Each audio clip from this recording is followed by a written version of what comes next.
Hello class, very very welcome all of you. मैं हूं Djoser, आप सबका स्वागत करता हूं मेरे आज की क्लास में। आज का क्लास स्टार्ट होने वाला है अध्याय नंबर 7 से प्रत्यावर्ती धारा अल्टरनेटिंग करंट से। ठीक है बच्चों, सबसे पहले हम लोग पढ़ेंगे भूमिका। चलिए भूमिका को हम लोग तैयार करते हैं बच्चों।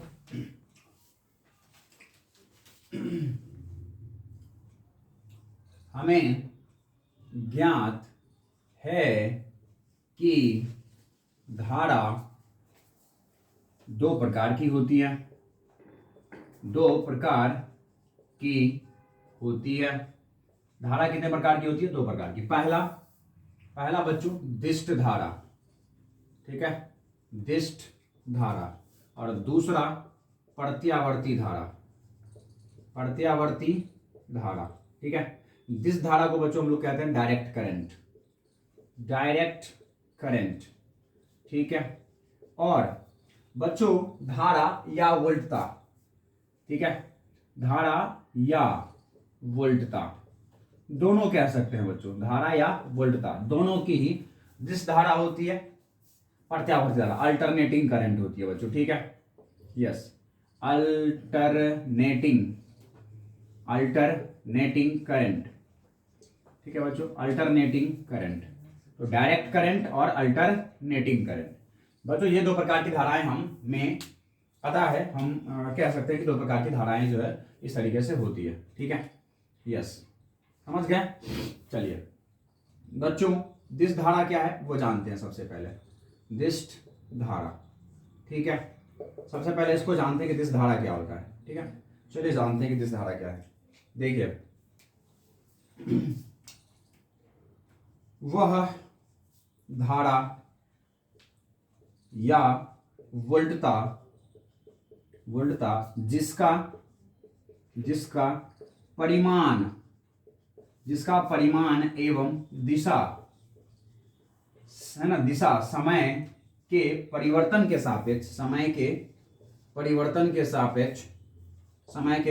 के सापेक्ष नियत रहता है। ठीक है बच्चों, उसे हम लोग दिष्ट धारा कहते हैं। ठीक है, उसे दिष्ट धारा या वोल्टता कहते हैं। दिष्ट धारा या वोल्टता कहते हैं। ठीक है, ऐसे धारा या ऐसे वोल्टता जिसका दिशा और परिमाण नियत रहता है, समय के साथ बदलता नहीं है। ठीक है, जैसे हम ग्राफ बना सकते हैं, दिस इज हमारे पास करंट एंड दिस इज बच्चों टाइम। ठीक है, यह समय के साथ क्या रहेगा? नियत रहेगा। ठीक है, ओके, ये बच्चों हमारे पास विभव और ये हमारे पास समय, इसके साथ क्या रहेगा? हमारा ग्राफ नियत रहेगा। तो ये हमारे पास क्या है? ये हमारे पास क्या है बच्चों? ये हमारे पास है चित्र। किसका है? चित्र है हमारे पास दिष्ट धारा का।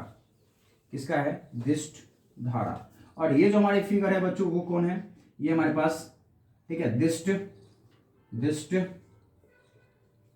वोल्टता। ठीक है, दिष्ट विभव। ठीक है, यस, ये है ना।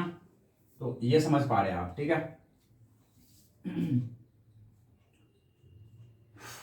VT एवं VI का ग्राफ, ठीक है, समय अक्ष के समांतर होता है। भाई साहब, दिस धारा में VT हो चाहे VI हो, सॉरी VT हो या फिर IT का ग्राफ जो है ना समय अक्ष के समांतर होता है। ठीक है, समय अक्ष की क्या होती है? समानांतर होती है। समझ गए बात? समय अक्ष की क्या होती है बच्चों? समानांतर होती है। ठीक है, इस बात को आप फटाफट स्क्रीनशॉट ले लें। मैं ऐसे मिटा दूंगा, मैं ऐसे मिटा दूं, बताइए, मिटा दिया जाए। दिस धारा आपको पता चल चुका है क्या होता है। ठीक है, यस, है ना। चलो मिटा दिया जाए। चलो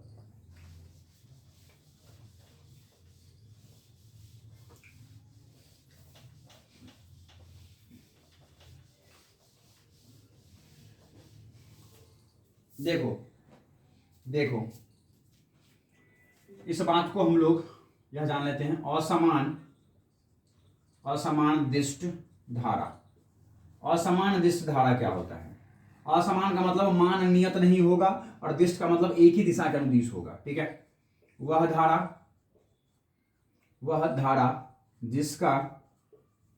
जिसका परिमाण नियत नहीं होता एवं दिशा समय के सापेक्ष, ठीक है, नियत होता है, एक ही दिशा के अनुदिश होता है, एक ही दिशा के अनुदिश होता है, इसे इसे इसे प्रत्यावर्ती धारा कहते हैं, इसे प्रत्यावर्ती, ठीक है, इसे प्रत्यावर्ती धारा कहते हैं। क्या कहते हैं इसे? प्रत्यावर्ती धारा कहते हैं। समझ गए? यस। चलो, इसका ग्राफ कैसे बनेगा वह देखो। ऐसे बन सकता है बच्चों, ऐसे बन सकता है, ठीक है, ऐसे बन सकता है। ओके, किसके बीच में? आई या भी और टी के बीच में, ठीक है। आपके ग्राफ बच्चों इस तरीके से भी हो सकते हैं, ज्यावक्रीय रूप में हो सकते हैं, ठीक है, इस तरीके से। भी या आई का ग्राफ किसके सापेक्ष? टी के सापेक्ष। ये कैसे हमारे पास? ये हमारे पास असमान, असमान, ठीक है, असमान, असमान दिष्ट, दिष्ट धारा या वोल्टता, ठीक है। यस, ये भी हमारे, ये भी फिगर हमारे उसी के हैं, ठीक है, यहाँ पे लिख लीजिएगा, ठीक है। ये क्या है भाई साहब? देख लो, इसका मान तो ऊपर गया नीचे आया, ऊपर गया नीचे आया, लेकिन दिशा क्या है? धनात्मक, धनात्मक ही है। धनात्मक का मतलब किसी एक दिशा को आप धनात्मक मानोगे ना भाई साहब, आगे को अगर धनात्मक माने तो पीछे क्या होगा? ऋणात्मक। तो भाई साहब ये धनात्मक दिशा आने का मतलब क्या है? कि दिशा इसके हमेशा आगे ही है, कभी मान घटता है कभी बढ़ता है, घटता है बढ़ता है। समझ गए भाई साहब? यहां भी ज्यावक्रीय का दिशा क्या है? धनात्मक। ये ग्राफ धनात्मक मुख अक्ष के समय अक्ष के ऊपर प्राप्त हो रही है, धनात्मक, ठीक है, धनात्मक। ओके, धनात्मक, समझ रहे हैं बात आप? तो ये जो ग्राफ मिल रही है मुझे धनात्मक मिल रही है, ठीक है। तो इसीलिए धनात्मक का मतलब एक दिशा के अनुदिश होगा। समझ गए आप? समझ गए? मैं भाई साहब, आप 12th में साइंस पढ़ रहे हैं, इतनी तो नीचे नहीं गिर सकते हम लोग। भाई साहब दिशा घटा बढ़ा, परिमाण घट बढ़ रहा है ना, दिशा तो भाई साहब मूल अक्ष के समय अक्ष के ऊपर है, तो धारा या विभव क्या रहेगा? धनात्मक। धनात्मक का मतलब क्या है? कि भाई साहब एक ही दिशा में, भाई साहब धारा एवं विभव को दिशा के अनुदान है ना, दिशा रूप में सूचित किया जाता है। वैसे विभव और हमारा धारा जो है वह क्या है? अदिश राशि है, लेकिन भाई साहब इसको दिशा रूप में सूचित किया जाता है। अगर धनात्मक है तो, है ना, धनात्मक है तो, धनात्मक अगर प्राप्त हो रहा है तो एक ही दिशा में है, अगर धनात्मक ऋणात्मक दो प्राप्त हो रहा है तो दो दिशा में है, ठीक है। मुझे लगता है समझ में यह बात आपको आ चुकी होगी, कोई दिक्कत? चलो,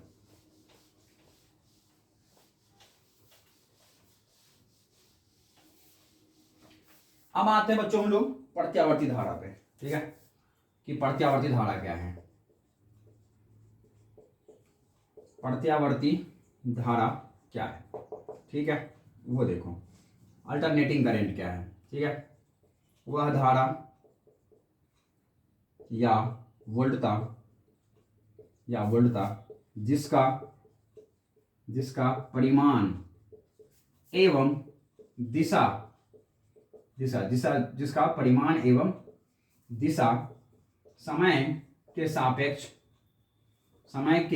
सापेक्ष, ठीक है, परिवर्तनीय होता है, उसे, ठीक है, उसे प्रत्यावर्ती धारा कहते हैं। उसे क्या कहते हैं? प्रत्यावर्ती धारा या वोल्टता कहते हैं, ठीक है, वोल्टता कहते हैं, ठीक है बच्चों। जो समय के सापेक्ष परिवर्तनीय होंगे, वोल्टता का परिमाण भी और दिशा भी, ठीक है। यस, प्रत्यावर्ती धारा या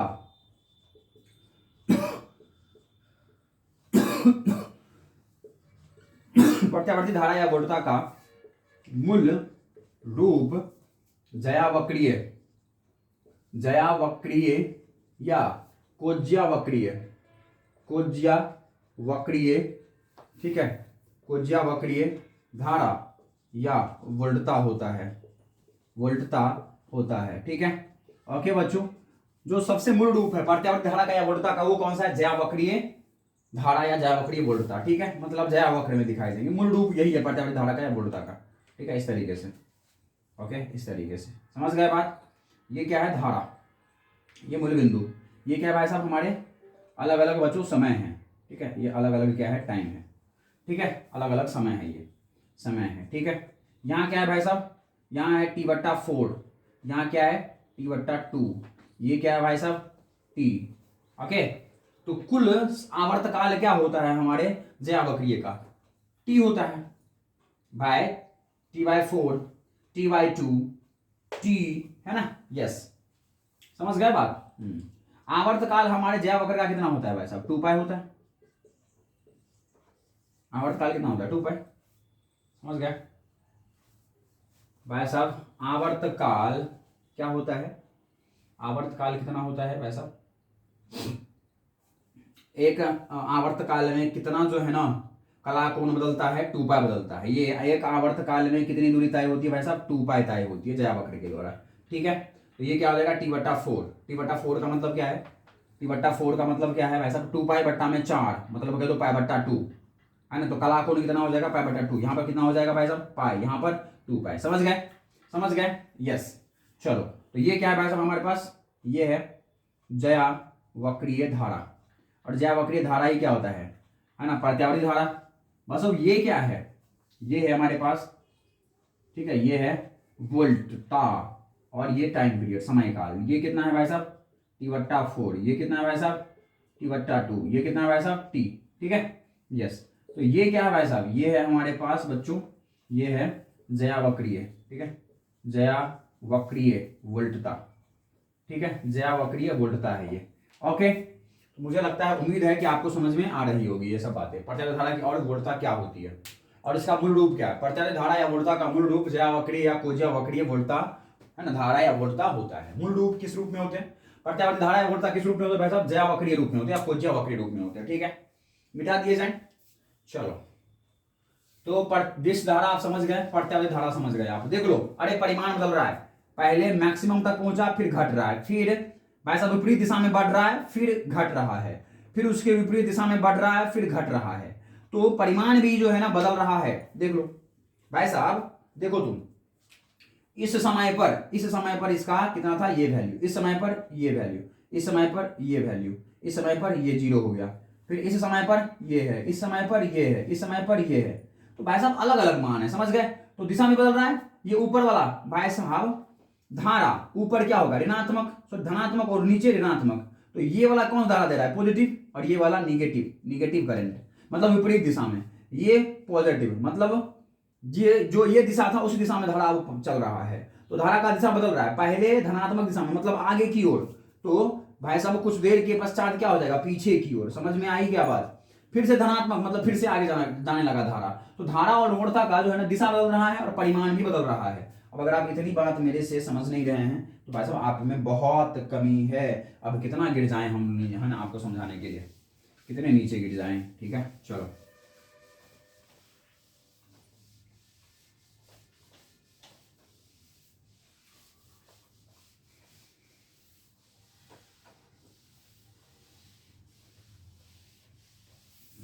देखिए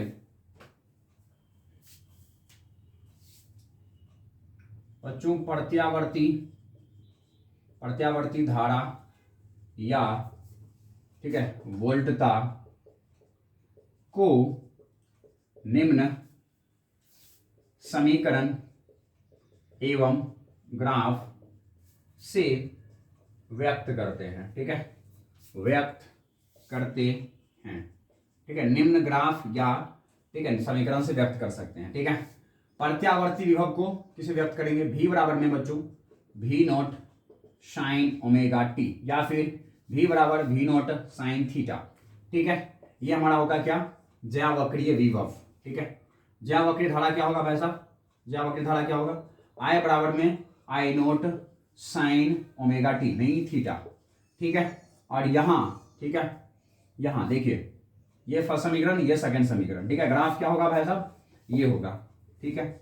ये v और I का, ये क्या भाई साहब थीटा, ठीक है। ये होंगे हमारे ग्राफ, ठीक है, ये होंगे, कोई दिक्कत नहीं होना चाहिए, ठीक है। अब देखिए कोणीय वेग बराबर, कोणीय विस्थापन, कोणीय चुकी, ठीक है, कोणीय विस्थापन और बटा में समय, ठीक है। हमें ये बात पता है। तो भाई साहब कोणीय वेग बराबर क्या होता है, ओमेगा बराबर में क्या हो जाएगा, कोणीय विस्थापन 2 पाई बटा में समय काल कितना लिया t, यहां तक समय काल कितना लिया भाई साहब कैपिटल T, ठीक है, कोई दिक्कत। यहां तक कितने विस्थापन में भाई साहब, यहां तक पाई बट्टा 2, यहां तक हो गया पाई बट्टा पाई, और यहां तक कितना हो गया भाई साहब, ये हो गया कितना बच्चों 2 पाई। इस बिंदु पर कितना विस्थापन हो गया 2 पाई, बोलो हाँ या ना, कोई दिक्कत। चलो तो भाई साहब 2 पाई एक ज्या वक्र का एक पूर्ण चक्र के लिए, पूर्ण चक्र कब होगा, एक बार ऊपर एक बार नीचे फिर से एक बार ऊपर, ठीक है, ये पूर्ण चक्र है हमारा, ठीक है। तो ज्या वक्र के एक पूर्ण चक्र में कितना विस्थापन होता है, कोणीय विस्थापन, ये क्या है, एक पूर्ण चक्र में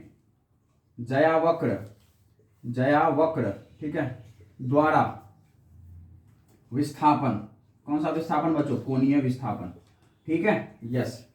तो क्या हो जाएगा यहां से ओमेगा बराबर क्या हो जाएगा 2 पाई बटा में t, ठीक है, कोणीय वेग बराबर क्या हो जाएगा, कोणीय विस्थापन, और कोणीय विस्थापन किससे दिखाता है बच्चों, t से, सॉरी थीटा से, और बटा में क्या हो जाएगा t, बोलो हाँ ना।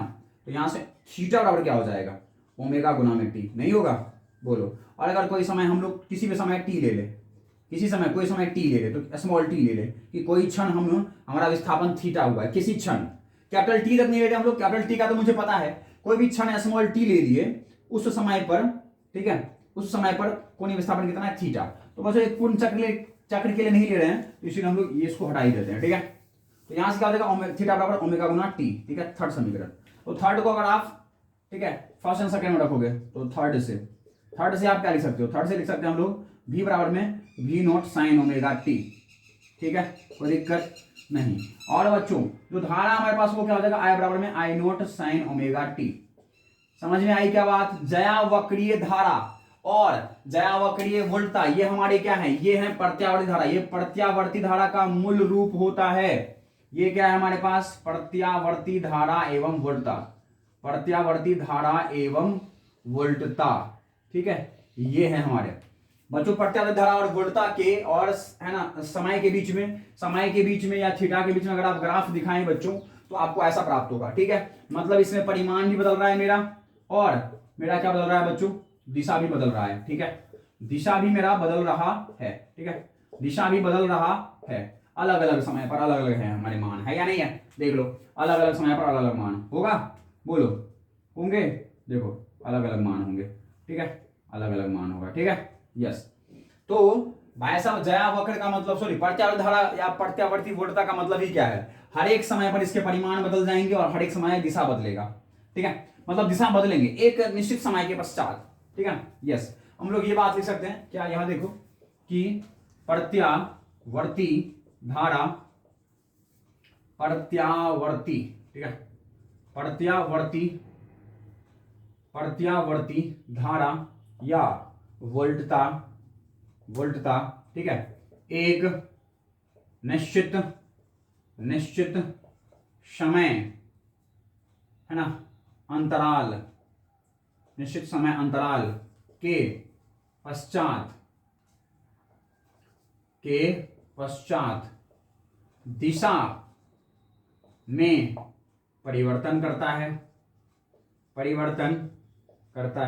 ठीक है, एक निश्चित समय के बाद बच्चों हर एक t बटा 2 पर दिशा बदल गया, t बटा 2 पर फिर दिशा बदल गया, हर एक निश्चित समय अंतराल के पश्चात दिशा में परिवर्तन करता है, ठीक है, समझ गए। प्रत्यावर्ती धारा हो चाहे वोल्टता हो, ठीक है, और परिमाण में तो भाई साहब लगातार समय के साथ हर एक समय इसके परिमाण में परिवर्तन आएगा, ठीक है, समझ गए। तो परिमाण में परिवर्तन हो और एक निश्चित समय अंतराल के पश्चात इसके दिशा में परिवर्तन हो, तो ये क्या हो जाएगा हमारे पास, प्रत्यावर्ती धारा या वोल्टता। तो इसको हम लोग ज्या वक्र द्वारा दिखाते हैं। ज्या वक्र का मतलब क्या हो गया, ये प्रत्यावर्ती धारा या वोल्टता हो गया। अब अगर ज्या वक्र पे प्रत्यावर्ती धारा या वोल्टता होता है, तो ज्या वक्र के धारा या वोल्टता का समीकरण इस प्रकार लिख सकते हैं हम लोग, इस प्रकार, प्रत्यावर्ती अगर वोल्टता है तो इसका समीकरण होता है, क्योंकि ज्या वक्र पे चलता है इसीलिए हो जाएगा v बराबर में v नॉट साइन थीटा। अगर आपका प्रत्यावर्ती धारा है, मतलब ज्या वक्र पे चलता है प्रत्यावर्ती धारा, तो इसका समीकरण क्या हो जाएगा, I बराबर में I नॉट साइन थीटा, समझ गए, यस। थीटा को किसे रिप्लेस कर सकते हैं बच्चों, अगर ये ज्या वक्र जो है हमारा किस कोणीय वेग से चल रहा है, ओमेगा कोणीय वेग से चल रहा है, और किसी समय t पर इसका कोणीय विस्थापन कितना हो जाएगा भाई साहब, ओमेगा गुना में t, है ना। इसका जो बच्चों कोणीय वेग है वो क्या है, ओमेगा है, ठीक है, समझ गए। आवर्तकाल कितना है भाई साहब, पूर्ण चक्र का कैपिटल टी है, समझ गए। किसी समय टी पर हमारा थीटा है तो ये कितने का बराबर हो जाएगा, ओमेगा नॉट में टी के बराबर, समझ गए बात। मुझे लगता है आपको बातें समझ में आ रही है, अगर आप समझने लायक बच्चे हैं तो मिटा दिया जाए। चलो भूमिका बहुत देर चल रही है, भूमिका खत्म हो गई, अब आएंगे पहले टॉपिक पर, फिर दूसरे टॉपिक पर। चलो अब आएंगे हम लोग दूसरे टॉपिक पर।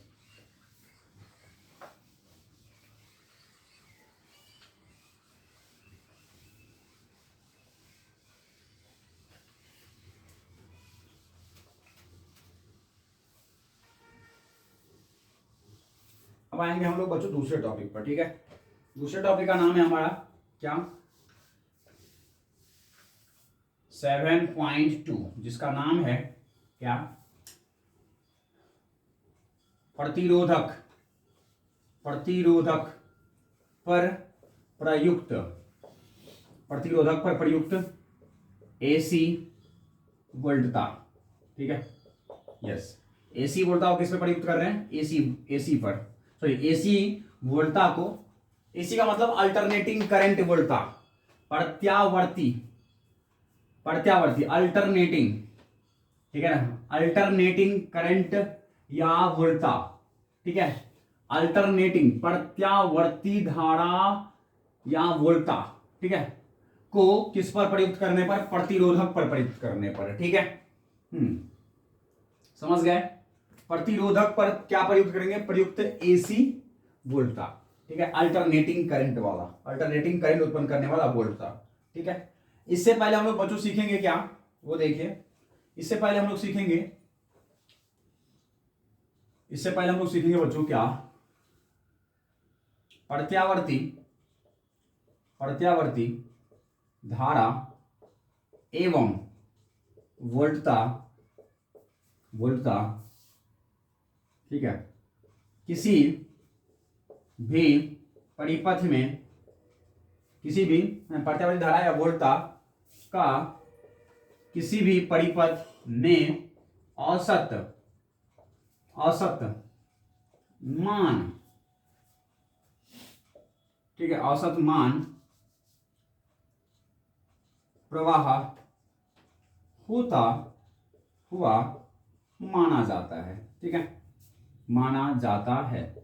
ऐसा मानते हैं कि बच्चों औसत मान प्रवाह हो रहा है, ठीक है ना, मैक्सिमम ना मिनिमम, वो एक औसत मान क्या होगा, एक औसत मान क्या होगा, ठीक है। तो देखो प्रत्यावर्ती, प्रत्यावर्ती धारा का औसत मान क्या होता है, औसत मान, ठीक है, किसके लिए, एक पूर्ण चक्र के लिए, एक पूर्ण चक्र, कौन सा चक्र, एक पूर्ण चक्र में, ठीक है, प्रत्यावर्ती धारा का एक औसत मान क्या होगा, ठीक है, वो देखो भाई साहब, हमने ये कहा कि प्रत्यावर्ती धारा या वोल्टता का किसी भी परिपथ में औसत मान प्रवाह होता हुआ माना जाता है, औसत मान प्रवाह होता हुआ माना जाता है। अब प्रत्यावर्ती धारा का औसत मान कैसे होगा, क्या होगा, ये देखो, ठीक है, कैसे होगा ये देखो, इसके लिए एक छोटी सी परिभाषा लिख सकते हैं, देखो, परिपथ में, परिपथ में, ठीक है, प्रत्यावर्ती धारा, प्रत्यावर्ती धारा या वोल्टता का औसत मान वह मान है जो, जो प्रत्येक, जो प्रत्येक क्षण पर, प्रत्येक क्षण पर, ठीक है, उपस्थित, उपस्थित धारा का योग कर, ठीक है, कुल समय, कुल समय से अनुपात होता है, ठीक है। देखो बच्चों क्या है ये, प्रत्यावर्ती धारा का औसत मान कैसे निकलेगा, तो परिपथ में प्रत्येक धारा या वोल्टता का औसत मान वह मान है जो प्रत्येक क्षण पर उपस्थित धारा का योग कर कुल समय से अनुपात किया जाना क्या कहलाता है, वैसा प्रत्यावर्ती धारा कहलाता है, प्रत्यावर्ती धारा का औसत मान कहलाता है। परिपथ में प्रत्यावर्ती धारा या वोल्टता का औसत मान वह मान है जो प्रत्येक क्षण पर उपस्थित धारा का योग कर, योग, ठीक है, औसत मान वह मान है जो प्रत्येक क्षण पर उपस्थित धारा का योग एवं ठीक है, एवं समय अंतराल का अनुपात होता है। ठीक है, प्रत्येक क्षण पर उपस्थित धारा का योग एवं समय अंतराल का अनुपात होता है। ठीक है, समझ गए। देखिए, किसी भी धारा का जो औसत मान होगा बच्चों, वह क्या होगा प्रत्येक क्षण पर, ठीक है, प्रत्येक क्षण पर I का प्रत्येक क्षण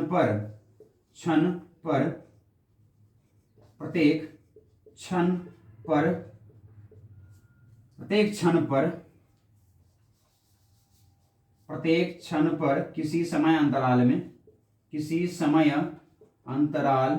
में धारा का योग और बटा में समय अंतराल, ठीक है, बटा में समय अंतराल, ठीक है, समय अंतराल। ठीक है बच्चों, तो आई एवरेज बराबर क्या हो जाएगा, आई एवरेज बराबर हो जाएगा आई का प्रत्येक क्षण पर किसी समय अंतराल में धारा का योग। तो भाई साहब, दिए गए समय अंतराल में धारा का योग हर एक क्षण पर कैसे निकालते हैं, समाकलन करके। तो आई का आपको समय के साथ समाकलन कर दीजिए, किसमें, एक पूर्ण चक्र में या फिर दिए गए समय अंतराल में, और बट्टा में समय अंतराल कितना है, समय अंतराल उसको लिख दीजिए भाई साहब। मतलब का है तो हर एक क्षण पर समय का समाकलन कर सकते हैं आप। उस दिए गए अंतराल में आप समय कितना लगा है, कुल समय कितना लगा, उसको आप कैसे निकालते हो, कुल निकालने के लिए हम लोग समाकलन करते हैं। तो ये भाई साहब मैंने आई एवरेज का आपको फॉर्मूला दे दिया। ये देखो, आई एवरेज का फॉर्मूला क्या होता है, हर एक क्षण पर धारा का परिमाण, तो उसका योग करना पड़ेगा। योग करने के लिए इसका समाकलन कर दो, धारा का समय के सापेक्ष समाकलन, और बटा में समय अंतराल का मतलब उस दिए गए अंतराल में कुल समय। तो कुल समय निकालने के लिए क्या करते हैं, समय का समाकलन कर देते हैं। तो देखो, आई एवरेज का आपको फॉर्मूला मिल गया। ठीक है, क्या यहां तक बात समझ में आई? क्या मैं मिटा दूं? अगर आपको दोबारा समझना है मेरी बात को, रीबैक कीजिए, अपनी वीडियोज को पीछे ले जाइए, आपको समझ में आ जाएगी। मिटा दिया जाए इसे, बोलो मिटा दिया जाए। चलो,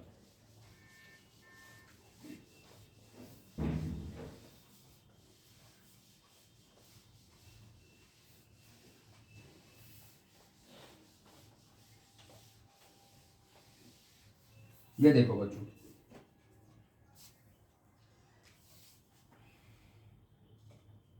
किसी प्रत्यावर्ती ठीक है स्रोत से परिपथ में प्रवाह धारा I बराबर I note sine omega T है। ठीक है, तब ठीक है जया वक्र के पूर्ण समय, ठीक है, पूर्ण चक्र में, ठीक है, धारा का औसत मान, बच्चों हम लोग सबसे पहले किसमें निकाल रहे हैं, एक पूर्ण चक्र में निकाल रहे हैं। ठीक है, पूर्ण चक्र में धारा का औसत मान। ठीक है, तो बच्चों आई के ऊपर में आप इस तरह से बार लगा दोगे, इसका मतलब ही आई एवरेज होता है। ठीक है, कैसे निकालोगे भाई साहब, निकालोगे integration of I D T बटा में समाकलन ऑफ डी टी। बोलो है ना, कहां से कहां तक, 0 से लेकर टी तक, क्योंकि एक पूर्ण चक्र में समय अंतराल कितना होता है, कैपिटल टी होता है। मुझे लगता है ये बात आपको समझ में आ रही है, मुझे ऐसा लगता है,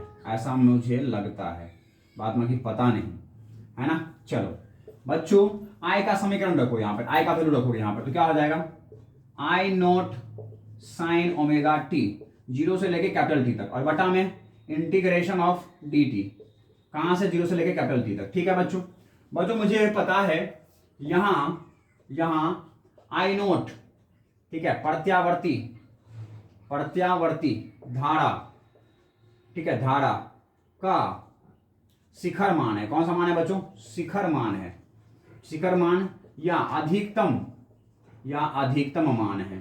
ठीक है, ये बात हमने पहले आपको नहीं बताई थी, यहां हमने बता दिया। ये तो यहाँ बच्चों जो आई नोट है आपका, ये जो प्रत्यावर्ती धारा में जो हमने आई नोट लिखा है वो क्या है, इसका ये है भाई साहब अधिकतम मान, प्रत्यावर्ती धारा का अधिकतम मान या शिखर मान कहते हैं इसे। तो बच्चों ये शिखर मान तो नियत रहेगा, तो ये आ जाएंगे बाहर, ठीक है। फिर अंदर क्या बचेगा भाई साहब, साइन ओमेगा टी ओहो गुना में डी टी, ठीक है। तो डी टी कहां से 0 से लेकर टी तक, और बटा में बच्चों डी टी का समाकलन कितना होगा टी, और कहां से कहां तक, 0 से लेकर कैपिटल टी तक, ठीक है। चलो बराबर बराबर, अब क्या करें, आई नोट बाहर है, आई नोट साइन ओमेगा टी का समाकलन कितना होता है बच्चों, ये होता है माइनस कॉस ओमेगा टी और बट्टा में ओमेगा, तो ओमेगा, और बच्चों यहां पे लिमिट रखेंगे कहां से कहां तक, टी माइनस 0, ठीक है। बच्चों अगर आपको समाकलन नहीं आता तो दिक्कत है ना, साइन ओमेगा टी मैं यहां लिख देता हूं, चूंकि बच्चों समाकलन ऑफ साइन ओमेगा टी क्या होता है माइनस कॉस ओमेगा टी और बटा में ओमेगा। कैसे आती है बच्चों, साइन का समाकलन होता ही है माइनस कॉस ओमेगा टी, और फिर ओमेगा टी का समाकलन करेंगे तो आ जाएगा बटा में ओमेगा, ठीक है। कोई दिक्कत नहीं है, लिमिट कहां से कहां तक, 0 से लेकर कैपिटल टी तक। तो जो बटा में ओमेगा था ना वो नीचे आ गया, और नीचे वाले पदों में हमने लिमिट रख दिया, पहले टी और माइनस 0, ठीक है। तो आई नोट, और बच्चों है ना हम लोग टी रखेंगे तो क्या हो जाएगा माइनस कॉस ओमेगा और गुना में कैपिटल टी, ठीक है। और फिर माइनस में क्या हो जाएगा माइनस कॉस ओमेगा, और कैपिटल टी के जगह क्या रखेंगे 0 रखेंगे, है ना 0, ठीक है। और बटा में क्या आएगा बच्चों, ओमेगा गुना में कैपिटल टी आ जाएगा। कोई दिक्कत यहां तक आपको नहीं होना चाहिए, देख लो ध्यान से, नहीं होना चाहिए, ठीक है। चलो इधर मान निकाले जाएं, मान निकालते हैं बच्चों, आई नोट और गुना में बच्चों ये माइनस कॉस ओमेगा टी का वैल्यू कितना होता है, ओमेगा गुना में कैपिटल टी का, मैं लिखता हूं यहां पे, चूंकि हमें पता है क्या कि ओमेगा बराबर होता है बच्चों 2 पाई और बटा में कैपिटल टी, तो ओमेगा गुना में कैपिटल टी क्या हो जाएगा, वो हो जाएगा 2 पाई, ठीक है। कोई दिक्कत, तो बच्चों आ जाएगा आई नोट गुना में माइनस कॉस और कितना ओमेगा टी का वैल्यू कितना आ जाएगा 2 पाई, ठीक है। कोई दिक्कत नहीं, और माइनस माइनस प्लस, और कॉस 0 का वैल्यू कितना होता है 1, ओमेगा गुना में 0 और कॉस 0 का वैल्यू 1 होता है, ठीक है। कोई दिक्कत नहीं है। चलो और बट्टा में कितना हो जाएगा ओमेगा और गुना में कैपिटल टी, देख लो कोई दिक्कत नहीं होना चाहिए। क्या इतनी सारी बातें आपके कैमरे में विजिबल है, ठीक है। चलो मिटा दिए जाए इसे ऊपर से, चलो स्क्रीनशॉट ले लो फटाफट, ले लिए होंगे आपने।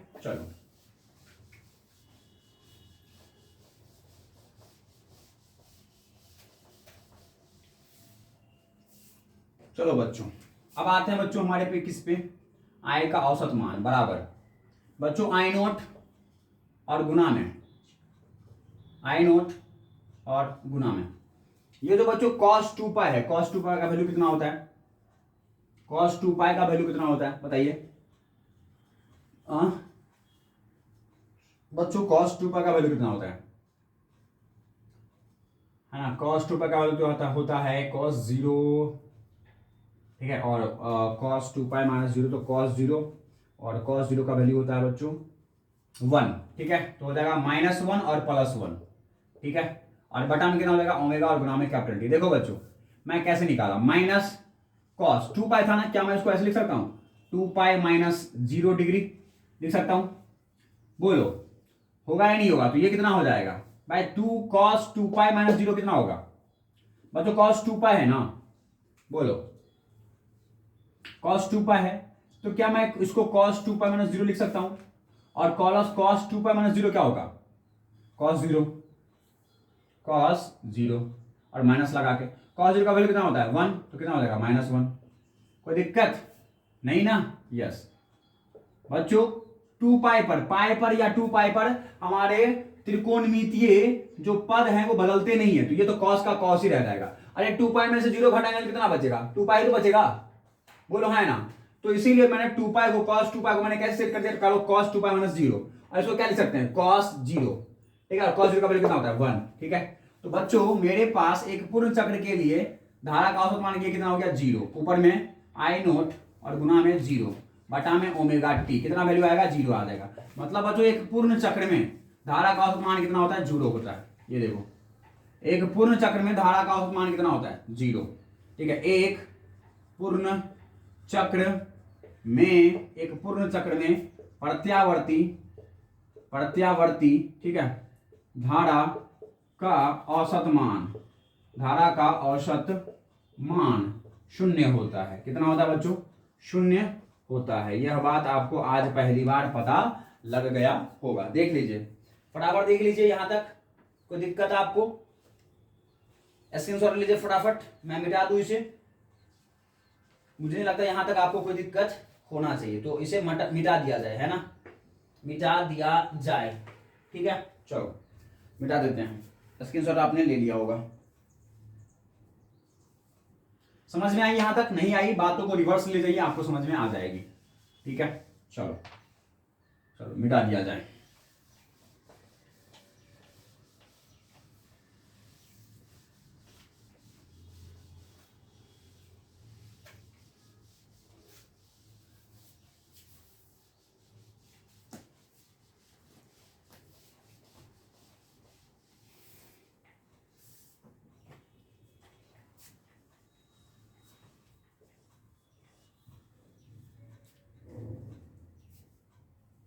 लिख दिया जाए बच्चों, आगे बढ़े पक्का।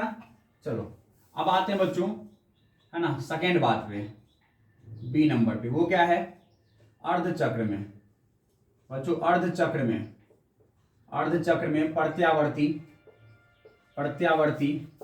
धारा का औसत मान। ठीक है, औसत मान। ठीक है, कितना आएगा वो देखो, अर्धचक्र में प्रत्यावर्ती धारा का औसत मान कितना आएगा। एक अर्धचक्र की बात की जाए तो देखो कितना आएगा।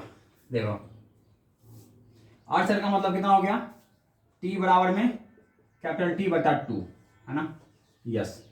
ठीक है, अर्धचक्र का अर्थ ये होता है, समझ गए।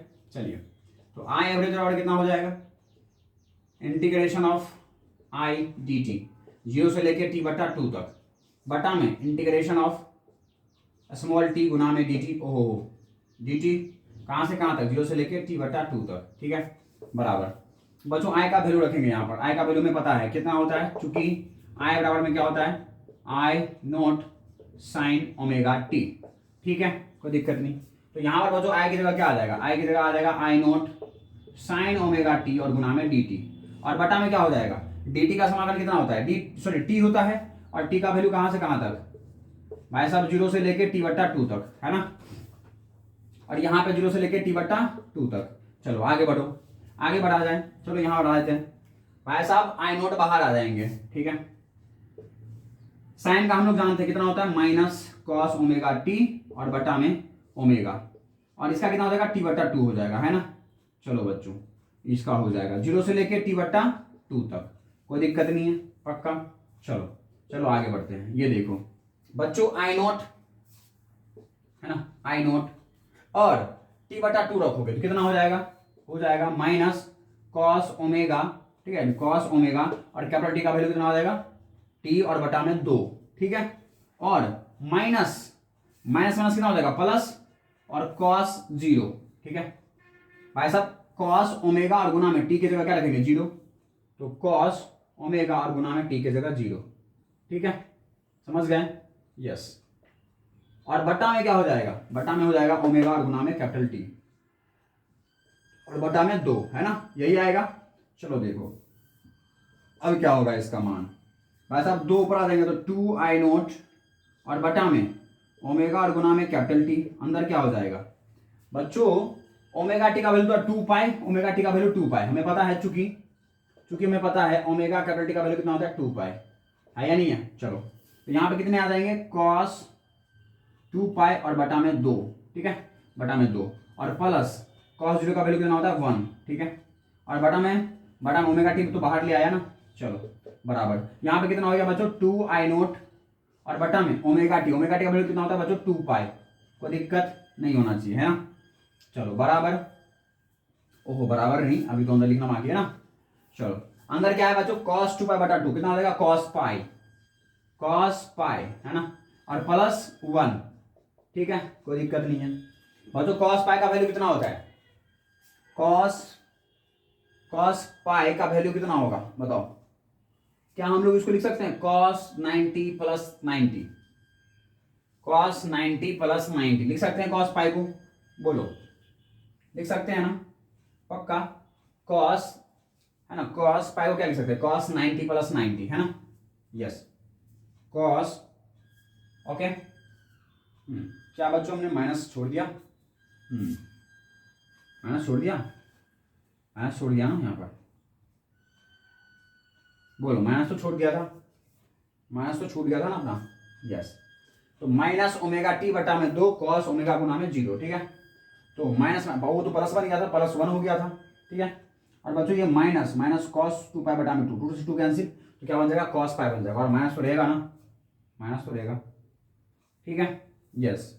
अब बच्चों हमको पता है हम लोग यहाँ क्या लिख सकते हैं कॉस 90, कॉस 90 है ना, कॉस 90 प्लस 90, ठीक है। कितना आ जाएगा भाई साहब बच्चों, आ जाएगा minus of minus sine pi बटा 2 है ना, और साइन पाई बटा 2 का वैल्यू कितना होता है 1 होता है, तो माइनस माइनस प्लस 1 हो जाएगा, प्लस 1 हो जाएगा, ठीक है, यस। तो प्लस 1 हो जाएगा बच्चों यहाँ पर कॉस पाई का वैल्यू देखो क्या लिख सकते हैं इसको cos pi by 2 plus pi by 2, 90 के बाद कॉस माइनस में होता है तो क्या हो जाएगा, और पाई बाय 2 पे चेंज हो जाएगा, तो माइनस साइन पाई बाय 2, ठीक है। ये हो जाएंगे बच्चों, बोलो मैं यहां लिख देता हूं, चूंकि चूंकि कॉस पाई का वैल्यू कितना होता है, कॉस पाई का वैल्यू बच्चों -1 होता है, कॉस पाई का वैल्यू -1 होगा, ठीक है, कोई दिक्कत नहीं। तो यहां पे कितना बन जाएगा बच्चों, ये बन जाएगा क्या बन जाएगा 2 से 2 कैंसिल, और 2 एक अंदर आएगा तो कितना हो जाएगा 2i0 और बटा में पाई, ये हो जाएगा, ये हो जाएगा भाई साहब, देख लीजिए ये होगा हमारे वैल्यू है ना, यस 2i0 बटा में पाई हो जाएगा, ठीक है। मिटा दिए जाए इसको, इसको तो मिटा सकते हैं, वहां पे मैंने लिख दिया है, ठीक है। स्क्रीनशॉट लीजिए फटाफट, क्या आपके कैमरे में विजिबल है सारी बातें, हाँ जी हाँ जी, मिटा दीजिए बच्चों। चलो तो 2i0 बटा पाई है ना, 2i0 बटा पाई, तो भाई साहब हमको मिटा दीजिए बच्चों, हमको पता चला बच्चों कि अर्ध चक्र में, ठीक है, अर्ध चक्र में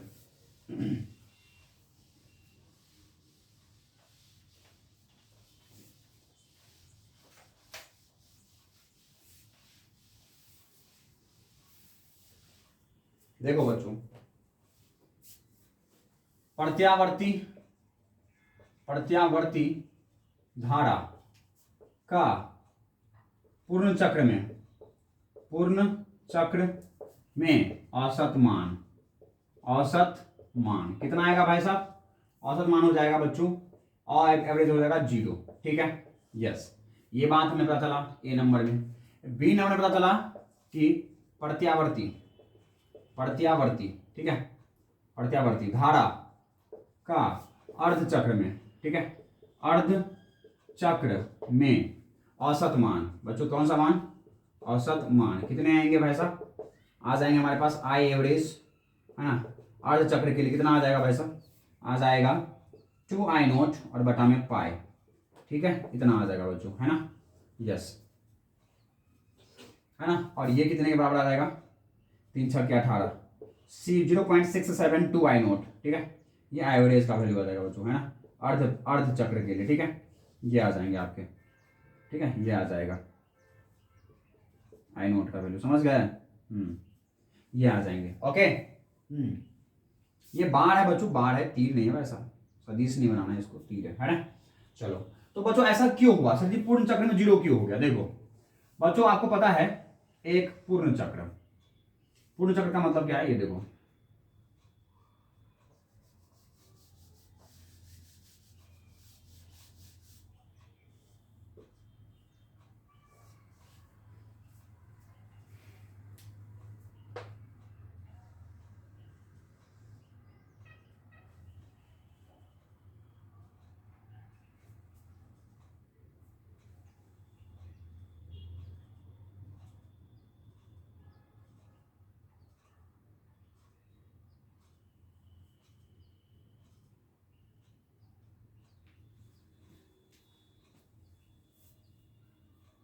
क्या बच्चों, इतना देर से हम लोग साइन का ज्या अगर गलत बना रहे थे, गलत बना रहे थे ना, गलत बना रहे थे ना इस अब तक हम लोग गलत बना रहे थे। बोलो बोलो, यहां पर होगा बच्चों π/2 t/4, यहां होगा कितना t/2, यहां कितना होगा 3t/4, ठीक है 3t/4, 3t/4 और यहां हो जाएगा बच्चों t, ठीक है यस।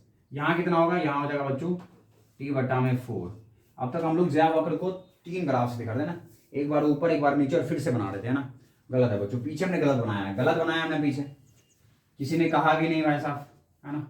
देखो बच्चों जल्दबाजी का काम शैतान का, तो जल्दबाजी का काम कर रहे थे हम लोग, शैतान का हो गया, शैतान का हो गया। देख लो बच्चों, प्रत्याधारा अर्ध चक्र का मतलब क्या, एक बार ऊपर, पूर्ण चक्र का मतलब क्या, एक बार ऊपर एक बार नीचे, ये पूर्ण चक्र है, ठीक है। इससे पहले जो हमने बच्चों ग्राफ बनाया था, जहां पे हमने यहाँ पे लिखा था t/4 और यहाँ पे गलत था, वो गलत था। प्रत्यावर्ती धारा का जो है चक्र है जो बच्चों ये ऐसे होंगे, ठीक है। इससे पहले हमने जो भी बनाया वो सब गलत है, केवल 2 बार होंगे, एक बार ऊपर एक बार नीचे, ठीक है। ये हमारे पास एक पूर्ण चक्र, किसका, प्रत्यावर्ती धारा या वोल्टता का, ठीक है, ज्या वक्र का, ठीक है बच्चों। ये है एक पूर्ण चक्र, वो गलत था, आई एक्सेप्ट, गलत था वो, ठीक है। जल्दबाजी में हमने बना दिया, ध्यान रहा नहीं, मुझे ध्यान रहा नहीं, आपने कहा नहीं, है ना। चलो यह है बच्चों क्या, पूर्ण चक्र, है ना, पूर्ण चक्र। देखो आधारभूत, अगर आधार हमारा है ना, आधार अगर हमें मुझे पता है बच्चों तो हमारी गलती नहीं होंगी, है ना, गलती होने के बाद हम लोग सुधार सकते हैं। तो आधार हमें पता है, एक बार ऊपर और एक बार नीचे, ठीक है। तो वो 3 बार, हमने तीसरी बार ऊपर भी दिखाया था, वो गलत था, गलत था बच्चों, तीसरी बार ऊपर भी नहीं दिखाएंगे। जो हमने समय दिखाया था वो भी गलत था, ठीक है यस। ये कौन सा समय है बच्चों, इसका आवर्त कोण, कला कोण कितना होगा π/2, ये होगा हमारे पास पाई, ये होगा हमारे पास 3π/2 और ये होगा हमारे पास कितना 4π/4, सॉरी 4π/2, ठीक है। ये π/2 90 पर साइन का मान कितना होता है +1। 3π/2 का मतलब कितना है भाई साहब, यहां पे कितना होगा -1, किसका मान, धारा का मान, ठीक है यस। ज्या वक्र की धारा का मान ऋणात्मक होगा और -1 होगा, ठीक है हाँ।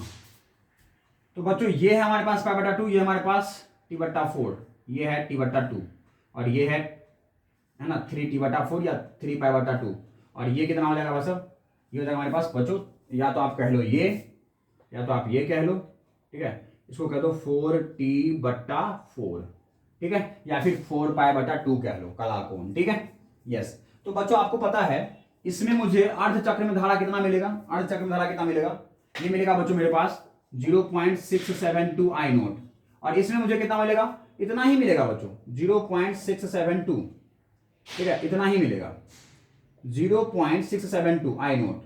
लेकिन ये नीचे है तो ऋणात्मक हो गया, ये ऊपर है तो धनात्मक, ये धनात्मक धारा, ये ऋणात्मक धारा, तो पूर्ण धारा भाई साहब ऊपर और नीचे एक चक्र के कुल धारा का मान बताया जाए तो कितना होगा।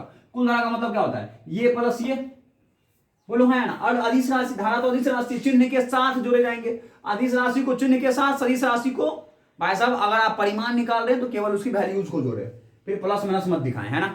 लेकिन ये तो अदिश राशि, धारा अदिश राशि, तो भाई साहब ऊपर वाला धारा धनात्मक, नीचे वाला ऋणात्मक, दोनों को योग करेंगे तो कुल धारा कितना आएगा, इन दोनों का योग करेंगे तो पूर्ण चक्र में जो हमारे पास धारा है बच्चों, जो कुल धारा है, ठीक है, वो कितना आ जाएगा, 0 आ जाएगा, पता है आपको। औसत धारा का कुल मान कितना आ जाएगा, 0 आ जाएगा, ठीक है यस। कुल धारा का मान कितना आ जाएगा, 0 आ जाएगा। क्या बच्चों यहां तक समझ में आई आपको बातों, स्क्रीनशॉट ले लो फटाफट, मैं ऐसे मिटा दूं, पक्का मिटा दिए जाए, चलो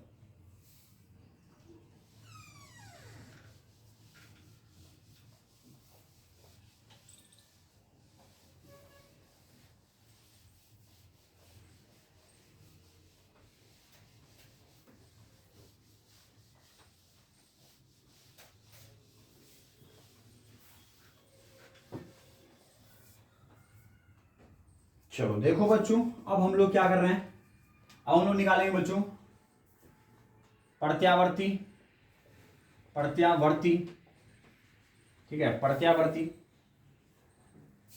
बच्चों, प्रत्यावर्ती धारा, प्रत्यावर्ती धारा का वर्ग मूल माध्यमान, वर्ग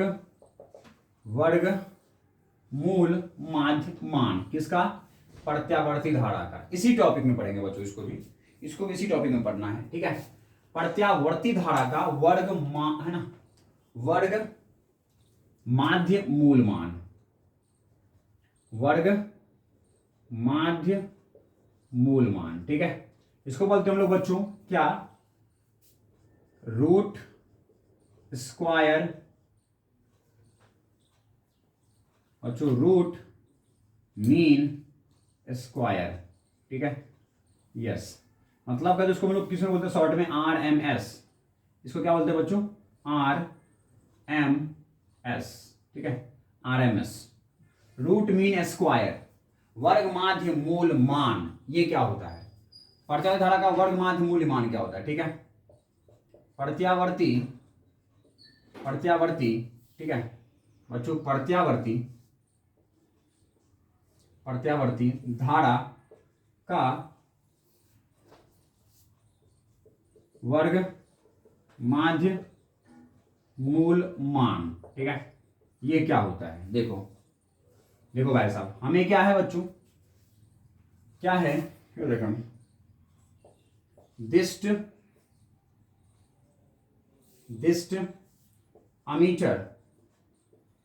अमीटर या वोल्टमीटर द्वारा प्रत्यावर्ती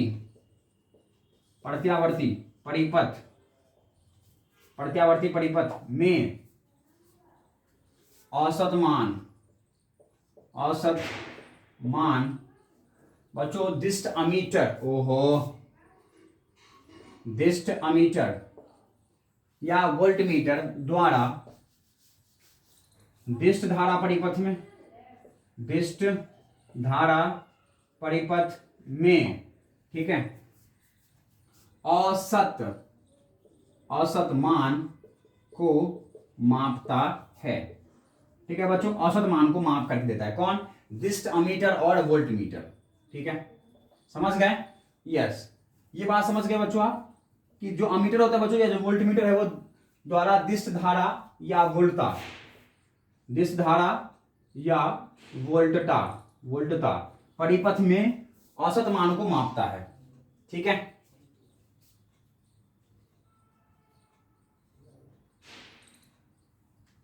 वोल्टता का परिपथ में, दिस्ट धारा या वोल्टता का, ठीक है, वोल्टता का परिपथ में औसत मान मापा जाता है, औसत मान मापा जाता है, ठीक है बच्चों, औसत मान मापा जाता है, ठीक है। ओके, अब देखो प्रत्यावर्ती, ठीक है, प्रत्यावर्ती परिपथ का परिमाण, प्रत्यावर्ती परिपथ का परिमाण एवं दिशा, ठीक है, आवर्त रूप में परिवर्तित होता है, ठीक है, परिवर्तित होता है, ठीक है बच्चों, परिवर्तित होता है। हमको पता है एक निश्चित समय अंतराल के पश्चात परिमाण और दिशा में बदलाव होता रहेगा, किसमें, प्रत्यावर्ती परिपथ में, ठीक है। इसलिए दिस्ट अमीटर एवं वोल्टमीटर, ठीक है, इस स्रोत के, है ना, विभव या धारा का मापन नहीं कर सकता, विभव या धारा का मापन नहीं कर सकता, ठीक है बच्चों। ये जो हमारे पास अमीटर है, जो वोल्टमीटर है बच्चों, वो दिस धारा के औसत मान बताता है। अगर प्रत्यावर्ती परिपथ में ये लगा दिए जाए तो औसत मान तो 0 आएंगे, और बच्चों ये वर्क भी नहीं कर पाएगा। क्यों नहीं कर पाएगा, क्योंकि ये हर एक आवर्त के बाद इसका दिशा बदलता है और मान भी बदलता है। तो इसकी जो सुई है ना, वो सुई का दिशा इतना बार बदलेगा और इतना जल्दी बदलेगा, आपके वोल्टमीटर और अमीटर का दिशा बदलेगा, ठीक है। तो भाई साहब इसके मान को आप मेजर नहीं कर पाएंगे, पता नहीं कर पाएंगे कि भाई साहब अधिकतम कितनी धारा है और औसत कितना धारा प्रवाह हुआ है, समझ गए। अमीटर और वोल्टमीटर जो बच्चों, वो दिस धारा को, एक ही दिशा में धारा को, ठीक है, और उसके मान को मापता है, एक नियत मान को, समझ गए। ये तो भाई साहब मान भी बदल रहा है और दिशा भी बदल रहा है, तो जो हमारे अमीटर और जो वोल्टमीटर है बच्चों, उसके सुई का है ना दिशा इतना फास्ट बदलेगा कि भाई साहब हमें पता ही नहीं चलेगा, मापन ही नहीं कर पाएंगे। समझ गए? यस। तो फिर क्या करेंगे वो देखो, प्रत्यावर्ती धारा या वोल्टता का मापन करने के लिए ठीक है, वोल्टता का बच्चों मापन करने के लिए, ठीक है, जूल तापन प्रभाव पर आधारित,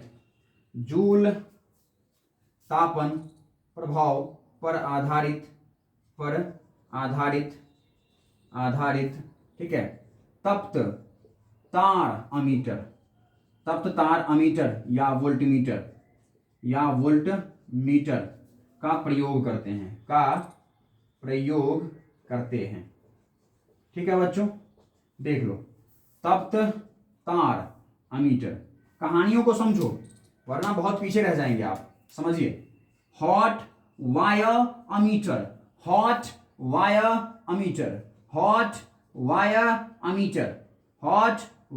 अमीटर का प्रयोग करते हैं हम लोग। क्या मापने के लिए भाई साहब? प्रत्यावर्ती धारा या वोल्टता को मापने के लिए। जूल तापन पर आधारित होता है, जूल तापन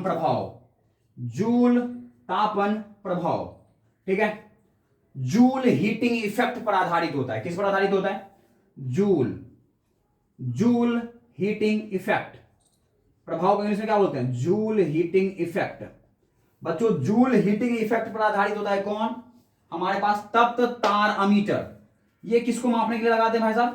प्रत्यावर्ती धारा और वोल्टता को मापने के लिए, या वोल्टमीटर। तप्त तार अमीटर या वोल्टमीटर का प्रयोग करते हैं क्या मापने के लिए भाई साहब? क्या मापने के लिए? प्रत्यावर्ती धारा या वोल्टता को मापने के लिए। ठीक है, ये हमारे बच्चों अमीटर से और वोल्टमीटर से मापे नहीं जा सकते प्रत्यावर्ती स्रोत के धारा और विभव को। क्यों? क्योंकि वोल्टमीटर और अमीटर जो है बच्चों, इसकी सुई का दिशा इतनी बार बदलेगा कि भाई साहब हम बता ही नहीं पाएंगे, मान ही नहीं बता पाएंगे। रुकेगा तब तो पता करेंगे कि मान कितना आया। तो प्रत्यावर्ती धारा का वोल्टता या है ना धारा का मापन करने के लिए बच्चों हम लोग जूल तापन के प्रभाव पर आधारित एक इंस्ट्रूमेंट होता है, एक युक्ति होता है, ठीक है, वह तप्त तार अमीटर या वोल्टमीटर की युक्ति का प्रयोग करते हैं। ठीक है, यहां पे आप के युक्ति, ठीक है, के युक्ति का प्रयोग करते हैं। ठीक है, चलो स्क्रीनशॉट लो, मैं ऐसे मिटा दिए जाए। बोलो, मिटा दिए जाए बच्चों? पक्का बोलो, मिटा दिए जाए। चलो,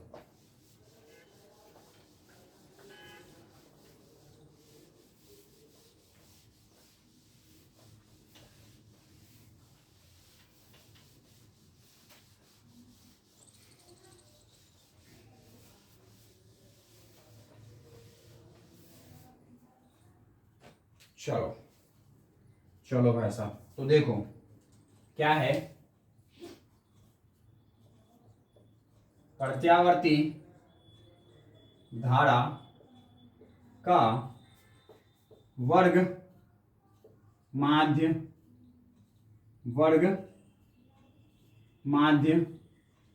मूल मान वह मान है,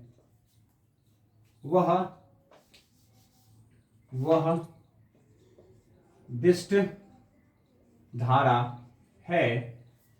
बच्चों, ये प्रत्यावर्ती धारा का जो वर्धमान माध्य मूल मान है वो दिष्ट धारा, एक नियत धारा है जो ठीक है परिपथ में उतना ही ऊष्मा ऊर्जा उत्पन्न करता है जितना कि दिष्ट धारा, ठीक है, परिपथ में ऊष्मा ऊर्जा उत्पन्न करता है,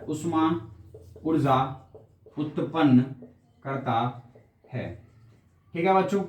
ये परिभाषा है, देखो, मान लो हमारे पास कोई बच्चों एक तार है और इसमें प्रतिरोध लगा हुआ है, ठीक है, इसमें आपने धारा प्रवाह किया, कौन सा वाला? I DC वाला। अब बच्चों इस प्रतिरोध में जाने पर ये जितना हीट उत्पन्न करेगा, माना ये जो हमारा उष्मा उत्पन्न किया, माना ये जो उष्मा उत्पन्न किया वो कितना किया, H, उष्मा ऊर्जा कितना उत्पन्न किया, H। ठीक है, समझ गए।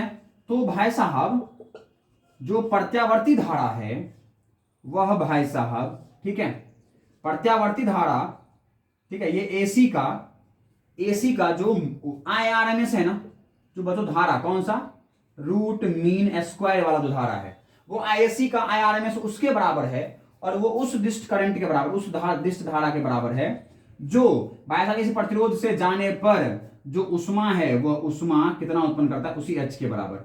ठीक है, वो धारा नहीं समझ में आई आपको, समझाता हूं दोबारा, रुक जाओ, दोबारा मैं प्रयास करता हूं समझाने का। देखो भाई साहब यहां पर प्रत्यावर्ती धारा का जो IRMS है वह उस डिस्ट धारा के बराबर है जो डिस्ट धारा किसी प्रतिरोध में जाने पर जितना उष्मा उत्पन्न करता है उतना ही उष्मा उत्पन्न करने वाला जो प्रत्यावर्ती धारा है ना वह कहलाएगा RMS धारा। मुझे लगता है समझ में आ गई। दोबारा इस बात को तुम प्ले करके देखो, मुझे लगता है समझ में आ जाएगी। चलो मैं दोबारा बोल के दिखता हूं। भाई साहब जितना डिस्ट धारा किसी प्रतिरोध में जाने पर जो उष्मा उत्पन्न करता है उतना ही उष्मा उत्पन्न करने वाला जो प्रत्यावर्ती धारा है वह धारा हमारे पास वर्ग माध्य मूल मान का धारा कहलाता है, और यह एक डिस्ट मान का धारा होगा जो इसमें उष्मा उत्पन्न करेगा। मुझे लगता है समझ में आ गई। नहीं समझ में आई तो भाई साहब आप खेल हार गए। मतलब बच्चों ये जो हमारा IRMS है यह क्या है बच्चों, एक डिस्ट धारा है, एक डायरेक्ट करंट है। ओहो हो, ठीक है, ऐसा माना गया। यस, प्रत्यावर्ती धारा का वर्ग माध्य मूल मान वह डिस्ट धारा है, वह नियत मान का धारा है। ठीक है, वह नियत मान का धारा है। ठीक है जो परिपथ में उतना ही उष्मा ऊर्जा उत्पन्न करता है जितना कि डिस्ट धारा परिपथ में उष्मा ऊर्जा उत्पन्न करता है। डिस्ट धारा जितना उष्मा उत्पन्न करता है उतने ही की बराबर उष्मा ऊर्जा उत्पन्न करने वाला जो प्रत्यावर्ती धारा है वो हमारा IRMS धारा कहलाता है, और ये IRMS धारा एक नियत मान का धारा होता है, डायरेक्ट करंट होता है। अब मैं समझा नहीं पाऊंगा, इतना ही मेरे पास है। ठीक है, चलो कोई दिक्कत नहीं, पक्का। चलो भाई साहब अब देखो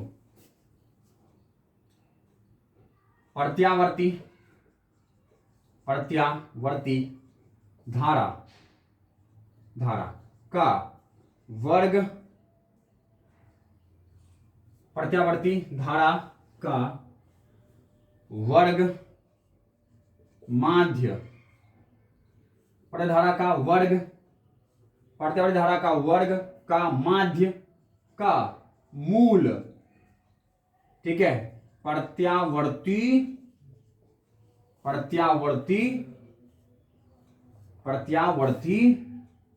ठीक है, प्रत्यावर्ती वर्ग माध्य मूल धारा कहलाता है, मूल धारा कहलाता है। ठीक है बच्चों, नहीं समझ में आई? ये प्रत्यावर्ती धारा का वर्ग माध्य का, प्रत्यावर्ती धारा का वर्ग का माध्य का मूल प्रत्यावर्ती वर्ग माध्य मूल धारा कहलाता है। ठीक है, नहीं समझ में आई? ये देखो भाई साहब IRMS कौन सा कहलाएगा, प्रत्यावर्ती धारा का। ये कौन सा, AC, प्रत्यावर्ती धारा का स्क्वायर। फिर उसका क्या कर दो तुम, एवरेज निकालो इस पूरे का, और इस पूरे के एवरेज निकालने के बाद इसका मूल निकाल दो, रूट निकाल दो, तो वही हमारा IRMS के बराबर होगा। समझ में आई? समझ में आई क्या? अरे ये तो परिभाषा हुआ IRMS का। अब IRMS का मान कैसे निकाले बताओ? तो ये देखो जैसा नाम है वैसा काम करने वाले हैं। IRMS का तो परिभाषा है कि IRMS कौन सा धारा होता है, ये परिभाषा हुआ। अब ये IRMS का मान निकालने के लिए, परिमाण निकालने के लिए, ये भाई साहब IRMS का ये जो परिभाषा मैंने लिखा है, ठीक है, ये परिभाषा लिखा है, वो क्या देगा आपको, यह परिभाषा परिमाण देता है। क्या देता है वैसा? परिमाण देता है। ठीक है, ये परिवर्तन तो आपको परिमाण देने वाला है। जैसा जैसा ये कह रहा है वैसा वैसा करो, आपको परिमाण आ जाएगा। समझ में आई? और ये क्या है? ये तो हमें प्रत्यावर्ती धारा का, ठीक है, ठीक है, ये तो हमारे प्रत्यावर्ती धारा का परिभाषा है, प्रत्यावर्ती धारा का अर्थ है। यह क्या है हमारे पास? यह अर्थ है। यह क्या है? अर्थ है। प्रत्यावर्ती धारा का क्या है? अर्थ है। मतलब क्या है? मीन क्या है? और यह परिमाण कैसे देगा? तो प्रत्यावर्ती धारा का वर्ग कर दो, उसका माध्य निकालो, रूट सॉरी एवरेज निकालो और उसका रूट निकाल दो, तो यही आपका IRMS होगा। स्क्रीनशॉट ले लो। अब मेरे पास इसके अलावा भाई साहब और कुछ नहीं है इसको समझाने के लिए, मिटा दिए जाएं। चलो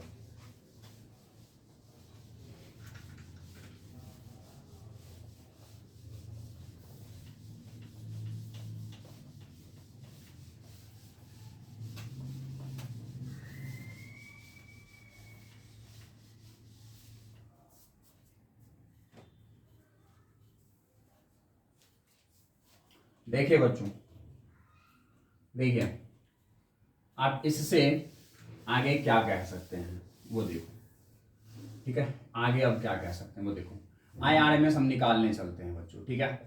कैसे निकलेगा? रूट एवरेज किसका? AC का एवरेज, उसका, है ना, हमें क्या निकालना? माध्य निकालना। देखो चूंकि हमें पता है IAC कितना होता है भाई साहब, I0 sin ओमेगा टी। प्रत्यावर्ती धारा ऐसे ही होता है, रख दो यहां पर, रख दो भाई साहब, रख दो। IAC की जगह रखो, उसका स्क्वायर करो, I0 sin omega T, sine omega T, उसका क्या? स्क्वायर, उसका क्या? एवरेज, ठीक है, बराबर रूट, है ना, इसका स्क्वायर करो, स्क्वायर करोगे तो I0 का square sine square omega T हो गया, उसका एवरेज निकालना है मुझे, ठीक है। चलो आ जाओ, बराबर में आ जाओ भाई साहब। क्या किया जाए ये बताओ भाई साहब। देखो आपको पता है ये जो है ना हमारा बच्चों, ये जो है हमारा I0 यहाँ पे क्या है? शिखर मान है, ठीक है। I0, चूंकि यहां I0 क्या है? ये है हमारे पास नियत शिखर, है ना, धारा का नियत शिखर मान। ये तो बदलने वाला नहीं है। जो शिखर मान है भाई साहब वो तो बदलने वाला नहीं है किसी एक दिए गए प्रत्यावर्ती धारा के लिए। बदलेगा कौन भाई साहब? धारा का मान। शिखर धारा का मान तो नहीं बदलेगा, जितना ही ऊपर उतना ही नीचे। अगली बार में शिखर का मान, धारा के शिखर मान उतना ही होंगे जितना ग्राफ में प्राप्त किया गया होगा। समझ गए बात? नहीं समझे आप बात? नहीं समझे ना? ऐसे समझ में कैसे आ जाएगी आपको? ये देखो, जितना होगा यहां पर शिखर का मान उतना ही यहां पर होगा, उतना ही भाई साहब यहां होगा, उतना ही भाई साहब यहां होगा। समझ में आई क्या बात? उतना ही यहां होगा, ठीक है। तो शिखर मान जो है ना, ये जो हमारे पास I0 है, ये तो बदलने वाला नहीं है, ये तो भाई साहब बदलने वाला नहीं है ना, ये बदलने वाला हमारे पास नहीं है, इसका मान बदलने वाला नहीं है। शिखर मान तो हमेशा वही होगा, ये, है ना। बदल कौन रहा है? धारा बदल रहा है, शिखर मान नहीं बदल रहा है। समझ में आई क्या बात? नहीं समझ में आई ना? ऐसे कैसे समझ में आ जाएगी? अगर समझ में आ जाएगी तो भाई साहब बताइए कहीं खूंखार काम ना हो जाएगा। इतना जल्दी अगर समझ में आता तो भैंस, बैल, बकरी, है ना, बिल्ली सब पढ़ रहे होते हमारे साथ बैठ करके, तो सबको समझ में थोड़ी आती है।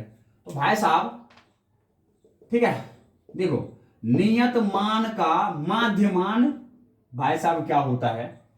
वही मान, है ना, वही वैल्यू रहता है। अगर तुम किसी नियत मान का, मैं कहूं तेरे पास, है ना, 2 रुपये हैं, ये 2 रुपये मैंने 5 बार दिया, तो इसका औसत मान क्या होगा? 2 होगा। तो है ना, 5 बार 2 को जोड़ करके 5 से संख्या से भाग कर देंगे, कितना आएगा भाई साहब? 2 ही आएगा मुझे लगता है। 5 बार 2 को जोड़ो, 2 + 2 + 2 + 2, तो 4 + 2, और बटा में कितनी बार? 5 बार। औसत मान क्या आया इसका? 2 4 2 6 2 8 2 10, 10 और बटा में 5, कितना आंसर आया भाई साहब? 2। मतलब हम 2 का एवरेज निकालने चले थे। बोलो हाँ या ना भाई साहब? किसी नियत मान का एवरेज क्या आएगा? बोलो, किसी नियत मान का एवरेज क्या आएगा भाई साहब? वही आएगा, देख लो। नहीं आया तो बस I0 स्क्वायर का एवरेज, ये तो नियत मान है, नियत मान का स्क्वायर कर दोगे और उसका एवरेज निकालोगे तो वही आएगा, मतलब बाहर तो वही आएगा। फिर औसत किसका निकलेगा? साइन स्क्वायर ओमेगा टी का औसत निकलेगा, ठीक है। और बराबर, अब I0 का स्क्वायर रूट से बाहर आ जाएगा, कितना आंसर आएगा? I0। तो रूट के अंदर केवल कौन बचा भाई साहब? रूट के अंदर बचा साइन स्क्वायर ओमेगा टी, और इसका क्या है ना एवरेज। आई नोट का स्क्वायर रूट से बाहर आ जाएगा आई नोट बन के, कोई दिक्कत। अरे भाई साहब मैं आपको RMS समझा रहा हूं और तुम जो है SMS जा रहे हो, बताओ। मैं RMS समझा रहा हूं, तुम लोग SMS जा रहे हो, बोलो। कोई दिक्कत नहीं होना चाहिए, पक्का। चलो चलो भाई साहब, बच्चों अब किसी का औसत मान कैसे निकालते हैं बताओ। किसी का बच्चों औसत मान कैसे निकालते हैं हम लोग, औसत मान कैसे निकालते हैं। ठीक है, ये देखो, ये देखो, किसी का औसत मान कैसे निकालते हैं। मैंने आपको औसत मान तो निकालना सिखाया था। वैसा तो किसी का भी अगर आपको साइन स्क्वायर ओमेगा टी का औसत मान निकालना है बच्चों, ये साइन भी हमारा औसत का होता है, ठीक है, औसत का है, ये साइन औसत का है। ग्रेटर और लेसर का साइन किसका है, औसत का। अगर आपको बच्चों साइन स्क्वायर ओमेगा टी का औसत मान चाहिए, किसी का भी अगर औसत मान चाहिए, किसके साथ, समय के सापेक्ष। समय के सापेक्ष जो बदल रहा है हमारे पास साइन स्क्वायर ओमेगा टी, इसका मान चाहिए औसत। तो मतलब इसका समाकलन कर दो, साइन स्क्वायर ओमेगा टी का समय के सापेक्ष समाकलन कर दो, और बटा में कुल समय से भाग लगा दो। कुल समय कितना हुआ है भाई साहब, dt, dt का समयांतराल का समाकलन कर लो। ये भाई साहब साइन स्क्वायर ओमेगा टी का औसत मान आ जाएगा। बोलो हाँ या ना। मुझे लगता है ये बात आपको समझ में बिल्कुल नहीं आई होगी। साइन स्क्वायर ओमेगा टी का औसत मान बराबर, मैंने दोनों चीज दिखा दिया, एक बार ये एक बार ये, ठीक है। चलो साइन स्क्वायर ओमेगा टी को बच्चों रिप्लेस करना पड़ेगा, चूंकि हमें पता है, क्या पता है बच्चों कि cos 2 थीटा बराबर कितना होता है, cos 2 थीटा बराबर कितना होता है, 1 माइनस 2 साइन स्क्वायर थीटा, ये होता है। क्या ये आपके कैमरे में विजिबल है, क्या ये कैमरे में विजिबल है वैसा, क्या ये दिख रहा है। पता चले मैं बता रहा हूं और आपके कैमरे तक पहुंचे ही नहीं, ये तो समझ में आ रही है आपको। चलो देखो बच्चों, तो बच्चों 2 साइन स्क्वायर थीटा को इधर ले जाएंगे, cos 2 थीटा को इधर ले जाएंगे, तो कितना हो जाएगा, बच्चों 2 साइन स्क्वायर थीटा बराबर cos 2 थीटा इधर जाएगा, तो कितना हो जाएगा 1 माइनस cos 2 थीटा, है या नहीं है। तो बच्चों फिर यहां पर साइन स्क्वायर थीटा क्या हो जाएगा, साइन स्क्वायर थीटा बराबर 2 नीचे चला जाएगा, तो क्या हो जाएगा 1 माइनस cos स्क्वायर थीटा और बटा में 2। ओ cos स्क्वायर थीटा नहीं वैसा cos 2 थीटा है, cos 2 थीटा है बच्चों, ठीक है।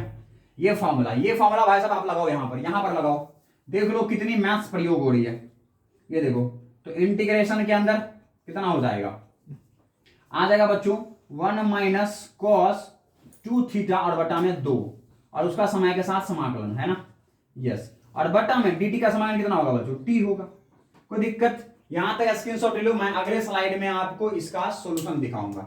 मिटा दिए जाए, चलो मिटा दूं मैं इसको, चलो मिटा देता हूं।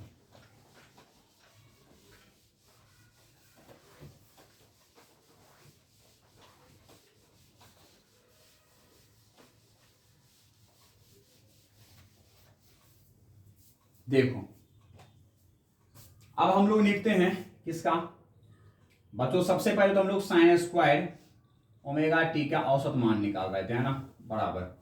देखो integration of 1 minus cos 2 theta, और थीटा की जगह क्या लिख देंगे यहां पर, ओमेगा टी लिख दें। बोलिए, थीटा की जगह क्या लिख दें, ओमेगा टी, कोई दिक्कत। और गुना में डी टी, है ना, इसका समाकलन किया जा रहा है, ठीक है। और बटा में क्या आ चुका बच्चों, टी आ चुका है ना, बराबर। अब बच्चों dt एक बार इसके साथ गुना होगा, या फिर 1/2 को कॉमन ले लेते हैं हम लोग, 1/2 को कॉमन ले लिया जाए, है ना। तो अंदर क्या बचेगा, अंदर बचेगा बच्चों 1 और गुना में dt, तो क्या हो जाएगा dt, ठीक है। फिर माइनस समाकलन फिर से आएगा, क्या हो जाएगा cos 2 ओमेगा टी और गुना में dt, ठीक है, समाकलन। और बटा में क्या आ जाएगा बच्चों, टी आ जाएगा, ठीक है ना, टी है। तो 1/2 को इधर ही लिख लो ना, 1/2 को इधर लिख लो, 2t लिख दो, 1/2 तो यहाँ 2t हो जाएगा, ठीक है। चलो अब आ जाओ भाई साहब, dt का समाकलन कितना होगा, t होगा, ये बात मुझे पता है। माइनस बच्चों cos 2 ओमेगा टी, एक पूर्ण चक्र के लिए निकाल रहे हैं ना, तो 0 से लेके कैपिटल टी तक लिमिट रख दो, 0 से लेके कैपिटल टी तक, है ना, लिमिट रख सकते हैं आप 0 से लेके कैपिटल टी तक। ठीक है, चलो तो डी टी का तो टी आ गया। अब हमारे पास है बच्चों cos 2 ओमेगा टी, इसका समाकलन कितना होगा पहले ये तो बताओ। इसका समाकलन आएगा sin 2 ओमेगा टी और बटा में 2 ओमेगा। आएगा, कोई दिक्कत नहीं, नहीं आएगा, समस्या तो नहीं होगा, और बटा में 2 कैपिटल टी तो रहेगा सबके, है ना। और यहां तक समस्या आपको नहीं है, ठीक है। और कहां से कहां तक, 0 से लेकर कैपिटल टी तक, कोई दिक्कत नहीं। चलो बराबर, अब देखो t minus sine 2 omega T, ठीक है, रखो वैल्यू रखो, कितना आ जाएगा साइन 2 और गुना में ओमेगा टी, ओमेगा टी की जगह क्या रखोगे कैपिटल टी, तो 2 गुना में ओमेगा कैपिटल टी, ठीक है, और बटा में 2 ओमेगा, आया नहीं है। फिर रखेंगे माइनस ओमेगा गुना में टी की जगह कितना रखेंगे 0, तो साइन 2 ओमेगा गुना में 0 और बटा में कितना आ जाएगा भाई साहब इसके 2 ओमेगा, ठीक है, कोई दिक्कत। और बटा में क्या आ जाएगा सबके 2 कैपिटल टी, ठीक है। चलो आ जाओ बराबर। अब बच्चों हम लोग लिखते हैं T minus sine 2 omega T, capital हमें पता है ओमेगा गुना में कैपिटल टी का वैल्यू कितना होता है 2 पाई, कितनी बार लिख सका हूं मैं, है ना। चलो आ जाओ, तो कितना हो जाएगा बच्चों साइन, है ना, साइन 2 और गुना में 2 पाई, है ना, बटा में 2 ओमेगा, ठीक है, माइनस और साइन 2 ओमेगा गुना में 0, तो साइन 0 का वैल्यू कितना होता है 0, मैं सीधा 0 लिख दूं इसको, किसी संख्या से भाग करोगे 0 को 0 ही आएगा, और बटा में क्या हो जाएगा 2 कैपिटल टी, ठीक है, बराबर।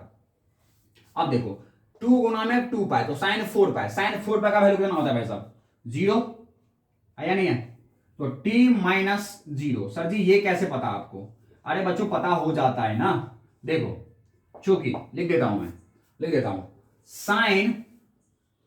साइन थीटा बराबर 0, तो थीटा का वैल्यू बच्चों n पाई पर आता है, n पाई पर साइन का वैल्यू कितना होता है 0, ठीक है। अगर साइन थीटा 0 है तो थीटा कितना होना चाहिए n पाई, ठीक है ना, साइन पाई का वैल्यू कितना होता है 0, बोलो आए ना, बोलो यस, तो साइन थीटा का वैल्यू n पाई पर 0 होता जाता है, तो साइन 4 पाई 0, समझ गए बात। चलो इतनी कहानी आपको पता है, तो बच्चों t से t कैंसिल, कितना आंसर आ जाएगा 1/2, ओ माय गॉड, देख लो साइन स्क्वायर ओमेगा टी का औसत मान आज के बाद याद रख सकते हो, कितना होता है भाई साहब 1/2 होता है, रख दो इसको, ठीक है, इसको रख दो, सेकेंड को फर्स्ट समीकरण में रखें, फर्स्ट समीकरण में रखें, कौन से समीकरण में रखेंगे आप, इसमें IRMS बराबर कितना था, IRMS बराबर कितना था वैल्यू, आई नोट बाहर आया था और गुना में कितना आया साइन स्क्वायर ओमेगा टी का कितना आया 1/2 औसत मान, ठीक है, कोई दिक्कत। और बच्चों यहां पर रूट में आएगा ना, ये रूट के अंदर तो ये था ही, है ना, yes, sine square omega T root के अंदर था, तो रूट के अंदर जाएगा ना ये, तो कितना आंसर आएगा, ये आ जाएगा आई नोट बट्टा में √2।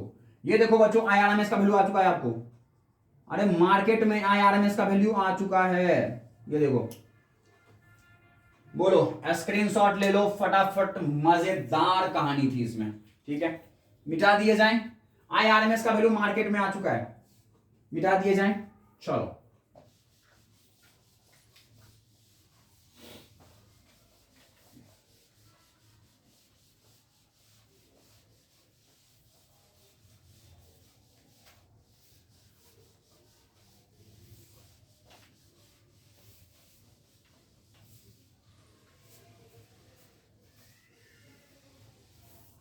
देखो बच्चों, अब है हमारे पास क्या IRMS वैल्यू आया है ना, कितना आया वैसा आई नोट बट्टा में √2, ठीक है, कोई दिक्कत नहीं। तो बच्चों प्रत्यावर्ती प्रत्यावर्ती प्रत्यावर्ती, ठीक है, प्रत्यावर्ती विभव, प्रत्यावर्ती विभव, बच्चों प्रत्यावर्ती विभव बराबर क्या होता है, v बराबर में v0 साइन ओमेगा टी होता है, कोई दिक्कत नहीं, बोलो पक्का। चलो बच्चों हम लोग क्या लिख सकते हैं, हमको पता है बच्चों क्या कि I बराबर में होता है v और बटा में r, होता है क्या, बोलो आई बराबर क्या होता है, वी बटा में आर। ओके, कोई दिक्कत नहीं। या फिर बच्चों वी बराबर में होता है आई गुना में आर। तो अगर मुझे बच्चों आई निकालना है तो आई बराबर में क्या होता है, वी बटा में आर। ठीक है, यस। तो बच्चों अगर मुझे विभव निकालने हैं तो मैं धारा को प्रतिरोध से गुना कर दूं, अगर विभव निकालने हो तो। ठीक है, तो मुझे पता है वी बराबर क्या होता है, आई और गुना में आर, है ना, कोई दिक्कत। चलो, तो मैं यहां पर बच्चों क्या कर दिया, जो हमारे पास प्रत्यावर्ती धारा है, धारा धारा वो कैसे होता है, आई बराबर में होता है आई नोट साइन ओमेगा टी। ठीक है, ये मुझे पता है।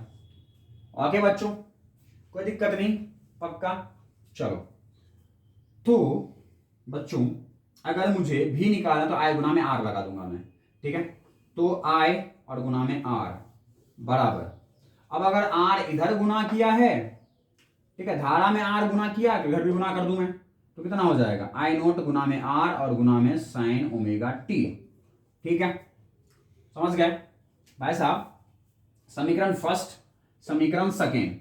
ठीक है, मैं यहां लिखा क्या, यहां क्या लिखा मैंने, देखो यहां लिखा मैंने v बराबर होता है, चूंकि v बराबर होता है आई और गुना में आर, है ना, होता है, तो इसलिए ठीक है, सेकेंड समीकरण को आर से गुना करने पर, आर से गुना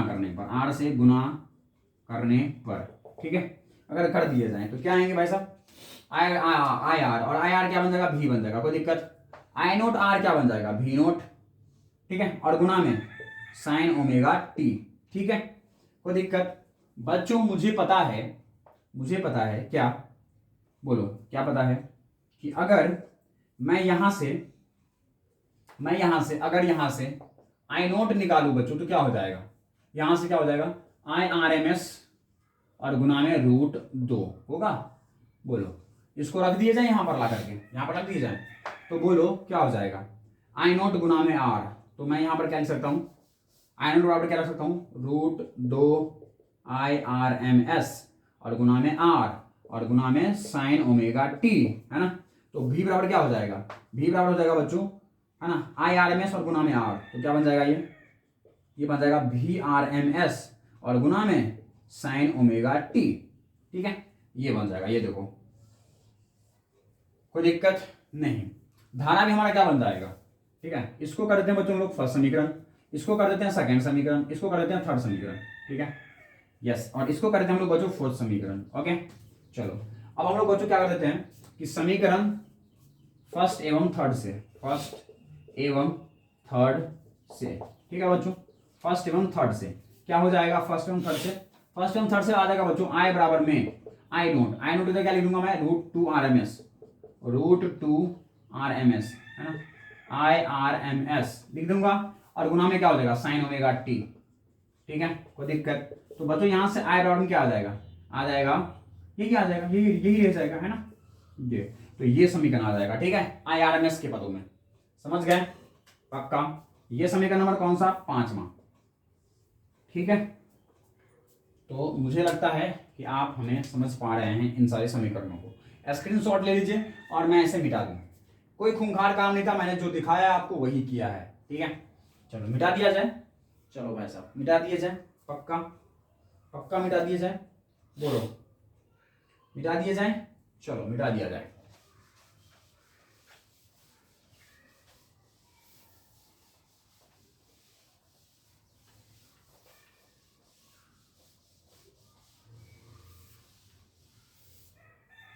चलो अब देखो बच्चों, तो बच्चों हम लोग सब कुछ सीख गए हैं। अगर हम लोग बच्चों, ठीक है, किसका, अगर बच्चों हम लोग VRMS निकालना चाहे तो क्या हो जाएगा, VRMS बराबर क्या होता है, IRMS और गुना में क्या हो जाएगा, R। ठीक है, तो VRMS बराबर क्या हो जाएगा, IRMS बराबर क्या होता है, चूंकि IRMS बराबर होता है ना, सब IRMS बराबर क्या होता है, RMS बराबर क्या होता है, आई नोट और बटा में √2 होता है। ठीक है, कोई दिक्कत। तो VRMS बराबर क्या हो जाएगा, IRMS का वैल्यू मैं कितना रख दूं, आई नोट और बटा में √2 और गुना में r होगा। बोलो होगा या नहीं होगा? तो यहां से वी आर एस बराबर क्या हो गया? वी आर एस बराबर क्या हो जाएगा? आई नोट गुना में r और बटा में √2। भाई साहब मैं यहाँ कह देता हूँ आई नोट और गुना में r क्या हो जाएगा? वी नोट है या नहीं है? इसीलिए यहां से बच्चों वी आर एम एस बराबर क्या हो जाएगा? आई नोट गुना में r तो क्या हो जाएगा? वी नोट बटा में √2। ठीक है, ये बात मुझे लगता नहीं है कि आपको समझने में कोई तकलीफ होगी। जो भी 4-5 समीकरण लिखा हमने उसको हम लोग छठा कर देंगे। ठीक है, कोई दिक्कत नहीं होना चाहिए। ओके चलो, यहां दिक्कत आपको बिल्कुल भी नहीं होना चाहिए। ठीक है, चलो अब हम लोग निकालते हैं बच्चों शक्ति का वर्ग माध्य मूल मान। शक्ति का बच्चों, शक्ति का तो पावर बराबर क्या होता है? शक्ति बराबर क्या होता है? v और गुना में i है या नहीं है? अगर बच्चों अगर मैं यहाँ पर वी आर एम एस लिख दूं और आई आर एम एस लिख दूं तो मुझे p क्या कौन सा मिलेगा? आर एम एस मिलेगा। कोई दिक्कत? चलो नहीं कोई दिक्कत। चलो चलो तो बच्चों वी आर एम एस बराबर कितना था वी नोट बटा में √2 और आई आर एम एस बराबर कितना था? ये था भाई साहब आई आर एम एस बराबर कितना था? ये था आई नोट और बटा में √2। कोई दिक्कत नहीं है, आप मुझे नहीं लगता कोई अब दिक्कत आपको होना चाहिए। ठीक है, यस √2 कितना हो जाएगा? 2 हो जाएगा। तो क्या हो जाएगा? वी नोट और गुना में आई नोट और बटा में 2। ये किसके बराबर आ जाएंगे बच्चों? पी आर एम एस के बराबर। बोलो हाँ है ना? यस ठीक है, कोई दिक्कत नहीं। वी नोट गुना में आई नोट और बटा में 2। ठीक है बच्चों, मैं ये भी जानता हूं, क्या जानता हूं? I R M S square और गुना में R. I R M S का स्क्वायर गुना में आर, ये भी एक फॉर्मूला होता है क्या भाई? आई स्क्वायर आर होता है ना, तो आई की जगह मैंने क्या रख दिया? आई आर एम एस का स्क्वायर गुना में आर। तो चलो आई आर एम एस की जगह मैं क्या रखूंगा? ये बताओ क्या रखूंगा? क्या मैं इसको ऐसे लिख सकता हूं बच्चों? आई आर एम एस गुना में आई आर एम एस और गुना में आर लिख सकता हूं बच्चों? बोलो पक्का? तो बच्चों यहां पर क्या हो जाएगा हमारे पास? क्या हो जाएगा ये देखो,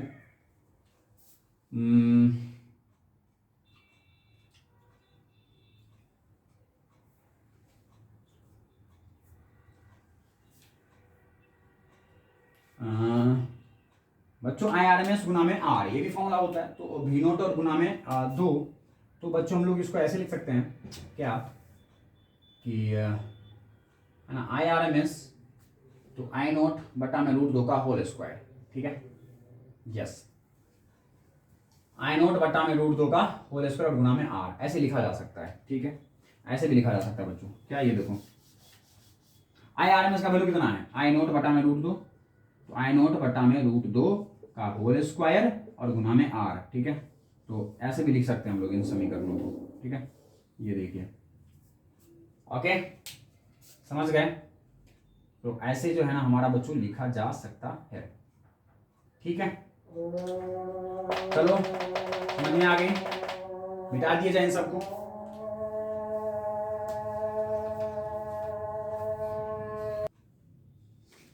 चलिए बच्चों अब हम लोग आगे बढ़ते हैं और अब आते हैं हम लोग इस पर। अब आते हैं बच्चों हमारा फर्स्ट टॉपिक, जो कि फर्स्ट टॉपिक में ये सारे चले थे बच्चों 7.2, मतलब सेकेंड टॉपिक में ये सारा सब कुछ चल रहा था। ठीक है, अब आते हैं हम लोग किस पर? प्रतिरोधक पर प्रयुक्त एसी वोल्टता। ठीक है, प्रतिरोधक पर प्रयुक्त एसी वोल्टता। ठीक है, चलिए आ जाइए। माना किसी प्रतिरोध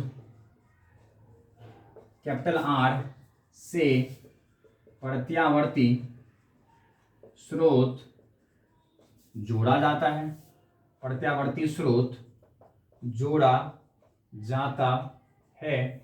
ठीक है, तब उस प्रतिरोध से प्राप्त विभव पात लूप नियम द्वारा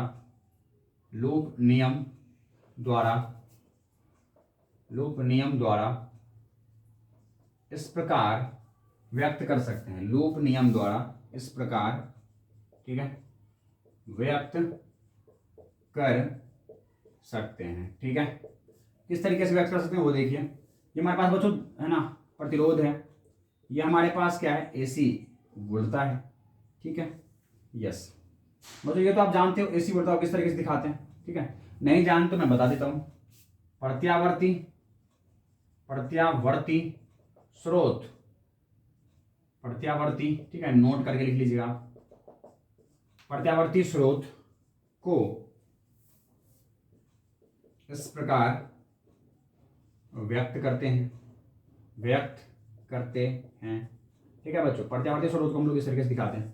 ठीक है, इस तरीके से, ओके, इस तरीके से दिखाते हैं। ओके, ये धनात्मक और ये ऋणात्मक, तो जब ये धनात्मक और ऋणात्मक ये हो जाएगा। ठीक है, और दूसरा दिष्ट स्रोत, दिष्ट स्रोत को दिखाते हैं, किस प्रकार दिखाते हैं वैसा, ये बच्चों प्लस और ये माइनस, इसमें प्लस माइनस हम लोग दिखाते नहीं है क्योंकि यह परिवर्ती होता है। ठीक है, परिवर्तित होते रहता है। ठीक है, इसको नोट करके आप लिख सकते हैं। ठीक है, चलो आ जाओ। तो बच्चों हम लोग मान लो यहाँ से धारा हमारा प्रवाह हुआ किसी अंतराल में। ठीक है, किसी अंतराल में। ठीक है, ये प्रतिरोध है हमारा, तो लूप नियम हमने लगा दिया। ठीक है, लूप नियम लगा दिया। ये क्या है भाई साहब, प्रतिरोधक, प्रतिरोधक पर वोल्टता। ठीक है, विभवपात, तो क्या लिख सकते हैं वो देखो, लूप नियम से।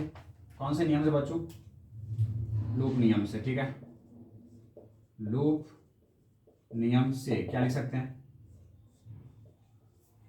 लिख सकते हैं बच्चों, मान लो इसका विभव कितना है जीटा या भी है, भी माइनस इसमें धारा मान लो आय प्रवाह हो रहा है। ठीक है, माना किसी प्रतिरोध R से प्रत्यावर्ती स्रोत जोड़ा जाता है, तब उस प्रतिरोध से प्राप्त विभवपात लूप नियम द्वारा इस प्रकार व्यक्त कर सकते हैं। यदि यदि यदि I धारा प्रवाह होता है, प्रवाह होता है।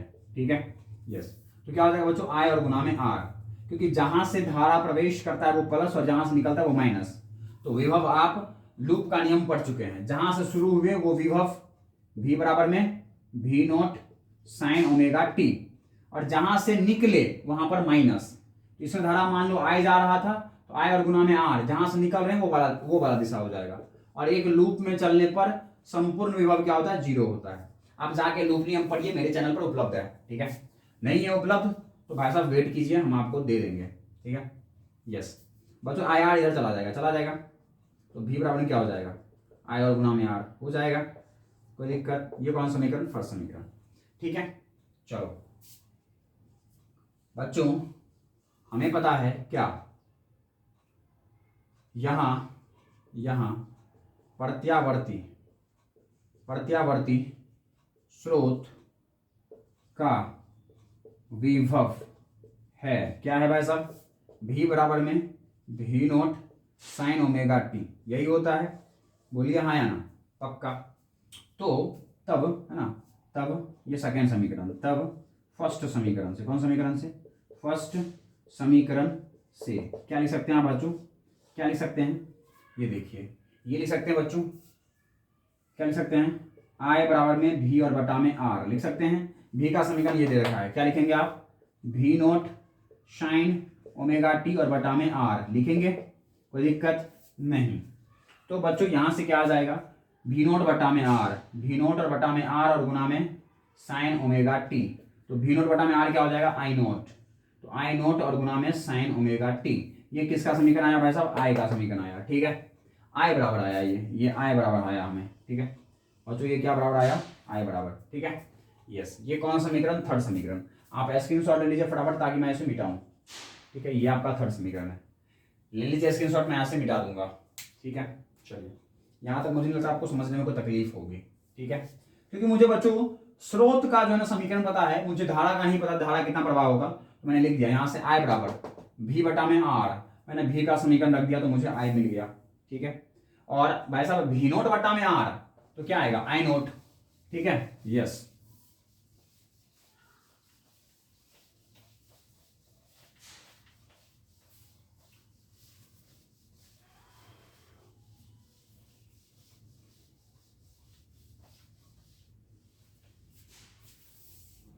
ठीक है, चलिए हम लोग लिख सकते हैं बच्चों यहाँ भी नोट, ठीक है, या फिर यहाँ आई नोट बराबर क्या है, भी नोट बटा आर है, ठीक है। यस, ये बात आपको पता है ना। चलिए अब देखिए बच्चों, अब देखिए क्या कि प्रत्यावर्ती वोल्टता एवं धारा का कलांतर, ठीक है। क्या होगा कलांतर, देखो भाई साहब कलांतर क्या होगा, ये देखो प्रत्यावर्ती बोलता है हम धारा का कलांतर क्या होगा, तो धारा का कलांतर, धारा का कला क्या है, धारा का कला क्या है, कला क्या होता है बच्चों, साइन के बाद लिखा गया, ठीक है, नोट करके बता रहा हूं, है ना, नोट करके बता रहा हूं, साइन के बाद लिखा गया पद, साइन के बाद लिखा गया पद, ठीक है, उस राशि का कला होता है, उस राशि का क्या होता है बच्चों, कला होता है, ठीक है। तो आपको यहां पर धारा के समीकरण में साइन के बाद क्या लिखा हुआ था बच्चों, ओमेगा टी, धारा का क्या होगा, कला को इसे दिखाते हैं फाई से, तो कला बराबर क्या हो जाएगा, omega T, this is first समीकरण, है ना। चलो अब बच्चों विभव का कला कितना था, ओमेगा टी, तो कलांतर डेल्टा फाई कितना आ जाएगा, कलांतर कितना आ जाएगा, ये बताओ, कलांतर कितना आ जाएगा omega T minus omega T बराबर में 0, बोलो हाँ या ना। कलांतर मेरे पास बच्चों इतना आ गया, है ना, ये कलांतर आ गया, समझ गए, पक्का, नहीं समझ में आई, अर्थात ठीक है, धारा एवं, ठीक है, विभव एक ही कला में है, एक ही कला में है। अब एक ही कला कहने का क्या मतलब है भाई साहब, स्क्रीनशॉट लीजिए पहले मैं, फिर उसके बाद आपको समझाता हूँ एक ही कला होने का मतलब क्या है, ठीक है। ले लिया स्क्रीनशॉट, मिटा दिया जाए। चलो एक ही कला का क्या अर्थ है वो मैं बताता हूँ आपको।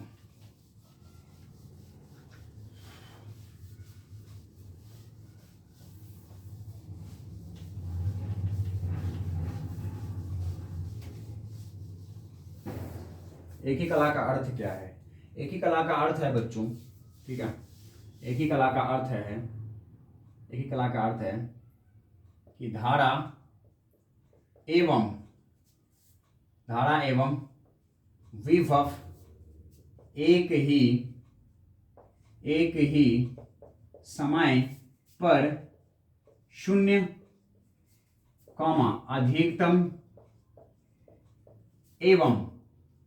अधिकतम एवं न्यूनतम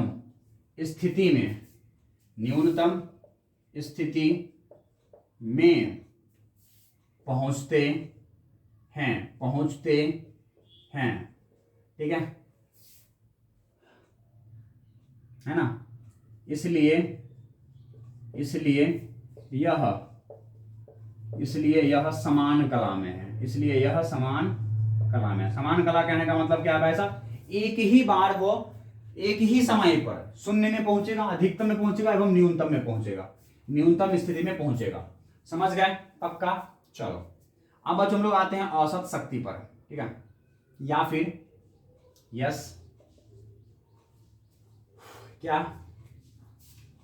औसत शक्ति, ठीक है बच्चों। कौन से स्थिति में बताओ, कौन से स्थिति में आएगा औसत शक्ति, ये आएगा बच्चों हमारे पास किस स्थिति में आएगा, ये बताओ किस स्थिति में आएगा, ये आएगा हमारे प्रयुक्त, है ना, प्रतिरोधक पर प्रयुक्त एसी वोल्टता की स्थिति में, ठीक है। तो हमें पता है शक्ति बराबर क्या होता है, भी और गुना में आई होता है भाई साहब। यहां हमें पता है भी का समीकरण क्या है, भी बराबर में भी नोट साइन ओमेगा टी, और आई बराबर क्या है, आई नोट साइन ओमेगा टी, ठीक है। ये कौन सी स्थिति में, प्रतिरोधक पर प्रयुक्त, है ना, वोल्टता की स्थिति में। तो क्या आ जाएगा, भी बराबर क्या आ जाएगा, भी नोट साइन ओमेगा टी और गुना में आई नोट साइन ओमेगा टी। ठीक है, वी नोट आई नोट नियतांक है, बाहर आ जाएंगे, क्या आ जाएगा साइन ओमेगा टी और बच्चों उसके बाद साइन ओमेगा टी। ठीक है, गुना में साइन ओमेगा टी। बोलो बच्चों वी नोट और गुना में आई नोट साइन ओमेगा टी क्या हो जाता है साइन स्क्वायर ओमेगा टी। ठीक है, औसत मान निकालना है मुझे, तो वी आई का औसत मान निकलेगा। ठीक है, यस, ठीक है बच्चों, औसत मान निकलेगा। ओके, ये औसत मान निकलेगा, ये वी नोट आई नोट का औसत मान साइन स्क्वायर ओमेगा टी का औसत मान। वी नोट आई नोट नियतांक है, इसका औसत मान कुछ होगा नहीं, है ना। और हमें ज्ञात है कि साइन स्क्वायर ओमेगा टी हमने पीछे निकाल लिया है कि साइन स्क्वायर, ठीक है, साइन स्क्वायर ओमेगा टी का औसत मान कितना होता है बच्चों, वह 1/2 होता है। ठीक है, तो इसीलिए यहां पर कितना आ जाएगा 1/2। कोई दिक्कत, किसके बराबर बच्चों, औसत शक्ति के बराबर, है ना। वी नोट आई नोट और बटा में 2 हो जाएगा, कोई दिक्कत नहीं, पक्का पक्का बच्चों, ओके, है ना। चलो बच्चों, क्या वी नोट गुना में आई नोट और बटा में √2, सॉरी 2, ठीक है, 1/2। तो औसत शक्ति बराबर कितना होगा बच्चों, वी नोट गुना में आई नोट और बटा में 2। ठीक है, समझ गए, औसत शक्ति का ये वैल्यू निकल गया आपको। ओके बच्चों, समझ गए। चलिए, अब पता है हमें कि भाई साहब VRMS बराबर होता है वी नोट बट्टा √2 और बच्चों IRMS बराबर होता है आई नोट बटा √2। ठीक है, कोई दिक्कत। तो बच्चों क्या यहां पर ऐसा हम कर सकते हैं, क्या यहां पर ऐसे कर सकते हैं, ये देखिए, है ना, ये हमारे पास बच्चों वी नोट गुना में आई नोट बटा √2 है, सॉरी 2 है ना। तो हम लोग इसको ऐसे मान सकते हैं क्या कि वी नोट पी एवरेज बराबर बच्चों वी नोट गुना में आई नोट और बटा में √2 का होल स्क्वायर, ऐसे मान सकते हैं बच्चों। वी नोट बटा में √2 मतलब कहे तो वी नोट बटा में √2 गुना में आई नोट बटा में √2, है या नहीं है, पक्का बोलो। इसको ऐसे लिख सकते हैं बच्चों, स्क्वायर तो इसको छोड़ो, इसको स्क्वायर कर सकते हैं, √2 का इसको होल स्क्वायर। ठीक है, तो होल स्क्वायर का मतलब क्या हो गया, अरे वी नोट गुना में आई नोट और 2 को क्या लिख सकता हूं मैं, √2 का होल स्क्वायर, 2 को लिख सकता हूं, √2 का होल स्क्वायर कितना होता है 2, तो यही स्थिति आ जाएगी। और √2 का होल स्क्वायर मतलब कितना हो गया, वी नोट बटा √2 गुना में आई नोट बटा √2, और हमें पता है वी नोट बटा √2 का मतलब कितना होता है VRMS, है ना, और आई नोट बटा √2 का मतलब कितना होता है IRMS। ठीक है, ये देखो, तो औसत शक्ति बराबर मुझे क्या निकल जाएगा, VRMS और गुना में IRMS। कैसे प्रोड्यूस किया मैंने वो समझो। 2 को मैं क्या लिख सकता हूं, √2 का होल स्क्वायर लिख सकता हूं, नहीं लिख सकता हूं, अगर √2 का होल स्क्वायर लिख दूंगा तो क्या आएगा, ये आएगा फिर से 2 आ जाएगा ना पूर्व स्थिति में। हाँ, लेकिन ये लिखने का फायदा क्या था, √2 का होल स्क्वायर का मतलब क्या हो गया कि √2 गुना में √2, और वी नोट बटा √2 का मतलब हो गया VRMS, और आई नोट बटा √2 का मतलब क्या हो गया IRMS। ये बात हम यहां लिख चुके हैं, समझ में आई। तो चलो, ये क्या है भाई साहब, प्रयुक्त गुरुत्वा पर औसत शक्ति, मिटा दिए जाए इसे। चलो हम लोग ग्राफ बना लेते हैं एक, है ना, किसका, ये देखो, है ना, V, I एवं P का ग्राफ, कैसा निकलेगा वो देखो, ये देखो कैसे होंगे, ये देखो बच्चों, यहां पर हम लोग किसको दिखा रहे हैं, V को, I को और P को। ठीक है, किसके साथ बच्चों, कैपिटल T के साथ। ओके, चलो देखो, आपको पता है धारा और जो प्रतिरोध, सॉरी धारा और जो हमारे पास धारा और जो विभव है वो एक ही कला में है। ठीक है, तो एक ही कला का मतलब क्या है भाई साहब, धारा क्या होंगे, एक ही कला का मतलब क्या है, ये देखिए। ठीक है, और बच्चों, और यहां पर शक्ति का ये ग्राफ मिलेगा, सुनो, ये हमारा किसका ग्राफ है, P का, ये ग्राफ किसका है, V का, और ये ग्राफ किसका है, भाई साहब I का। ठीक है, कैसे, आपको पता है कि भाई साहब अगर ये विभव है, है ना, तो ये हो जाएगा मैक्सिमम धारा कितना होता है, मैक्सिमम विभव कितना होता है V नोट है या नहीं है? मैक्सिमम विभव कितना होता है? We note. ओके, मैक्सिमम धारा कितना होगा? मैक्सिमम धारा कितना होता है? आई नोट बराबर क्या होता है? अरे आई नोट बराबर क्या होता है? ये कम क्यों हो गया? क्योंकि ये बराबर होता है वी नोट बटा में आर के। धारा बराबर क्या होता है? विभव बटा में धारा, सॉरी प्रतिरोध। धारा बराबर क्या होता है? आई बराबर क्या होता है? वी बटा में आर। तो अगर इस बिंदु पर मैक्सिमम विभव वी नोट है तो उसको आर से भाग करोगे तब ना आई नोट आएगा। तो अगर प्रतिरोध लगा हुआ है इस परिपथ में तो कोई ना कोई आर का मान होगा, उस मान से भाग करोगे तो वैल्यू छोटा हो जाएगा ना। इसीलिए धारा होगा तो समान कला में, जिस समय ये विभव जीरो उसी समय ये धारा जीरो, जिस समय ये धारा मैक्सिमम उस समय विभव मैक्सिमम, जिस समय हमारे पास विभव न्यूनतम उसी समय हमारे पास, सॉरी है ना, मतलब ऋणात्मक दिशा में अधिकतम उसी समय हमारा धारा ऋणात्मक दिशा में अधिकतम। तो एक ही कला में, एक ही कला का मतलब एक साथ साथ चलेगा धारा और विभव का ग्राफ, है या नहीं है? लेकिन धारा का जो अधिकतम मान है वो विभव के अधिकतम मान को आर से भाग करने पड़ेगा, मतलब छोटा मान आएगा, इसीलिए ग्राफ थोड़ा सा कम होगा। ठीक है। और शक्ति बराबर क्या होता है भाई साहब? शक्ति बराबर होता है बच्चों, देख लो, वी नोट गुना में आई नोट बट्टा 2 होता है। मतलब वी नोट और आई नोट को गुना करके निकलेगा, वी नोट गुना में आई नोट और बटा में 2, मतलब अधिकतम मान आएगा।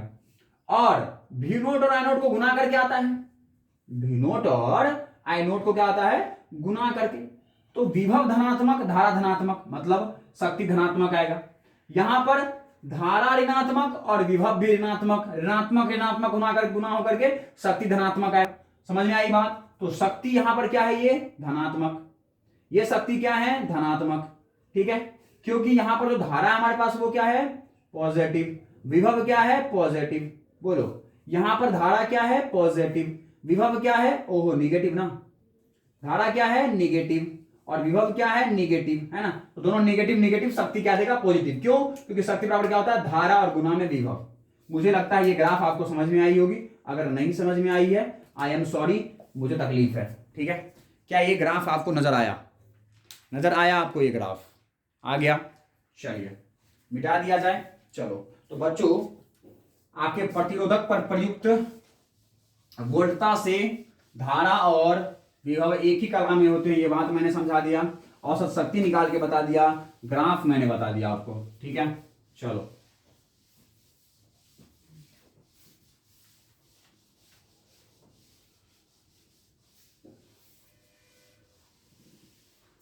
मैंने आपको इतना कुछ जो है वह बता दिया। ठीक है बच्चों, 7.3 क्या है? 7.3 है, ठीक है, एसी वोल्टता, एसी वोल्टता एवं धारा का घूर्णी घूर्णी सदिश द्वारा निरूपण, घूर्णी सदिश द्वारा निरूपण। ठीक है, यस, निरूपण। ठीक है बच्चों, ये देखो, एसी वोल्टता एवं धारा का घूर्णी सदिश द्वारा निरूपण। समझो बच्चों, यहां ठीक है, धारा एवं विभव को ठीक है सदिश द्वारा ठीक है, धारा एवं विभव को सदिश के तीर द्वारा व्यक्त करेंगे। ठीक है, कोई दिक्कत नहीं होना चाहिए। चलो, तीर द्वारा व्यक्त करेंगे, समझ गए बात? यस, अर्थात विभव एवं धारा की स्थिति को सदिश ठीक है, सदिश के तीर द्वारा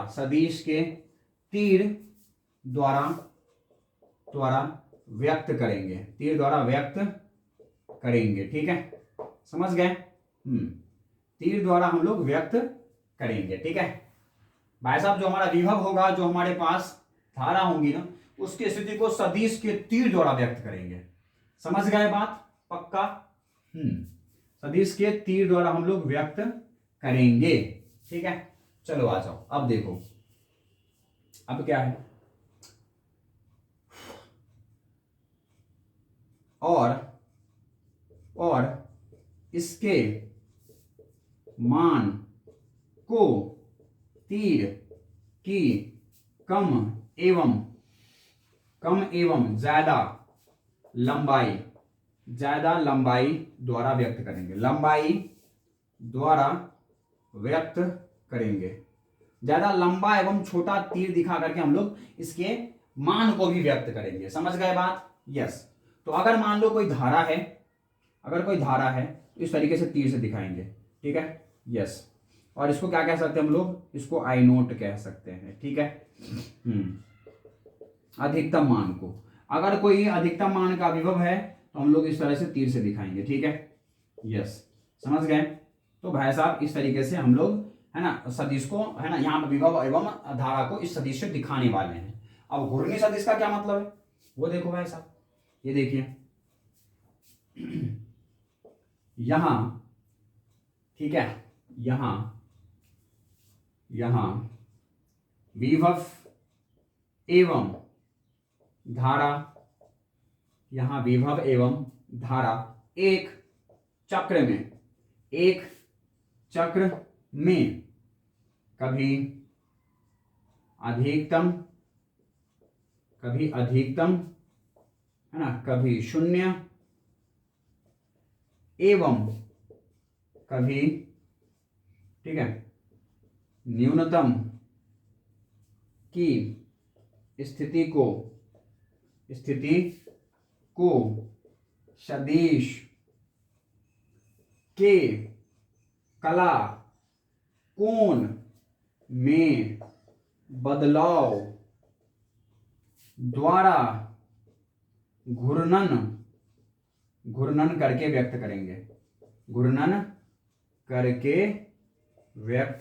करेंगे। ठीक है बच्चों, जिस तरह से हमारे पास जो धारा है और जो विभव है वो कभी शून्य होता है, कभी अधिकतम होता है, कभी न्यूनतम होता है, तो वो जिस कोण पर अधिकतम, न्यूनतम और शून्य होता है ना, उस रूप में हम लोग क्या करेंगे, इसे कोण में बदल करके दिखाएंगे। ठीक है, ये स्क्रीनशॉट ले लीजिए, मैं और समझाता हूं, समझ में आता है कि भाई साहब मैं समझाऊं समझ में नहीं आएगा, ऐसा कैसे हो सकता है। चले देखिए,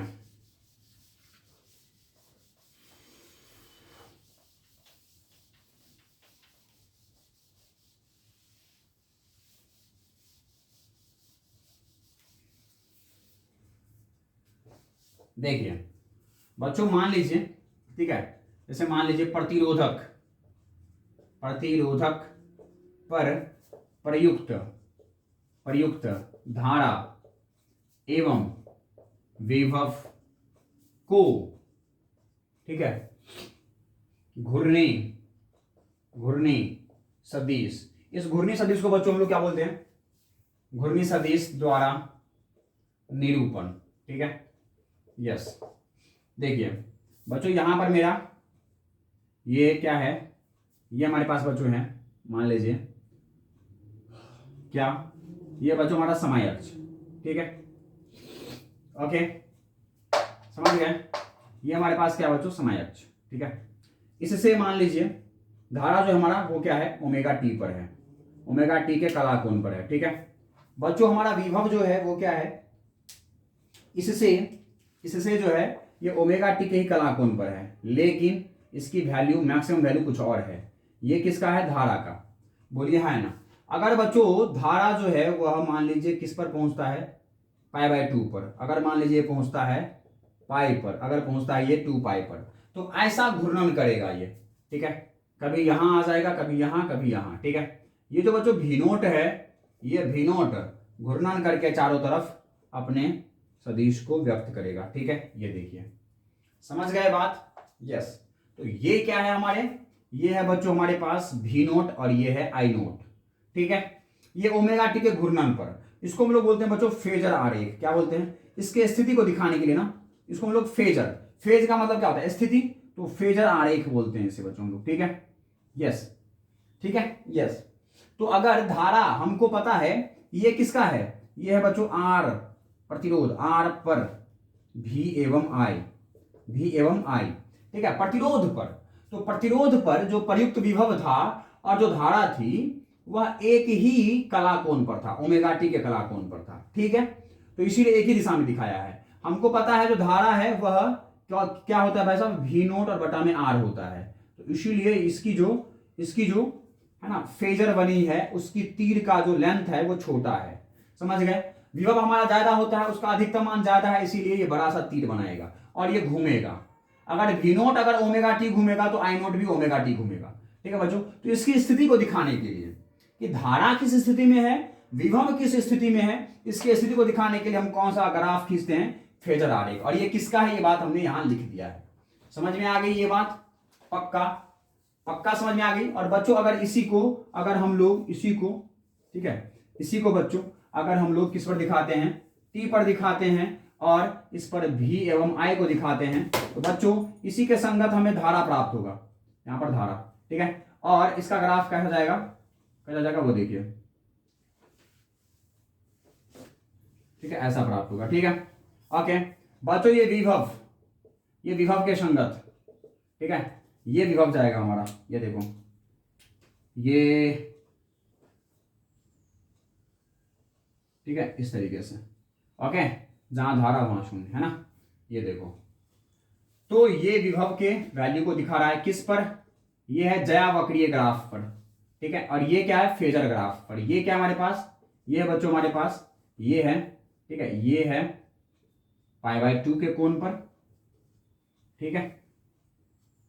ये है बच्चों हमारे पास पाई पर, ये है हमारे पास किस पर, ये हमारे पास 3π/2 पर, और ये हमारे पास किस पर, 4π/2 पर, ठीक है। यस, आपको पता है ना इसके अधिकतम मान I नोट और V नोट ओमेगा टी के कला स्थिति में π/2 पर जो है ना हमारे, ये ओमेगा टी कितना होगा, π/2, कला कोण कितना होगा, π/2, तो दोनों की मैक्सिमम वैल्यू क्या होंगी, सेम होंगी, ठीक है। और एक ही स्थिति में होगा। तो ये हमारे क्या है, ये जया वक्र है, ठीक है, ये है ना जया वक्र या कोज्या वक्र कह सकते हैं इसे, ठीक है, कोज्या वक्र। ओके, तो इससे दिखाया हमने। और ये क्या है, फेजर आरेख है किसका, प्रतिरोधक पर प्रयुक्त धारा एवं विभव को घूर्णी सदिश द्वारा निरूपण में, समझ गए। तो मैंने लगभग सब कुछ बता दिया बच्चों, स्क्रीनशॉट ले लीजिए। हम लोग अब मिलते हैं नेक्स्ट वीडियो में, ठीक है। यह वीडियो यहीं तक, मुझे उम्मीद है आपको जितना मैंने समझाया वो सब समझ में आया होगा, ठीक है। This is the best video and best notes, मैं उम्मीद करता हूं ऐसा। अगर आपको कोई तकलीफ है तो आप मुझे कमेंट कर सकते हैं, ठीक है भाई साहब। आप खुश रहिए, आनंद में रहिए, पढ़ाई करते रहिए, मस्ती में रहिए। और अगली वीडियो में जब तक मिलते हैं, टिल देन आप अपना ख्याल रखिए, टेक केयर, है ना, bye bye, thank you and see you soon. Okay, thank you.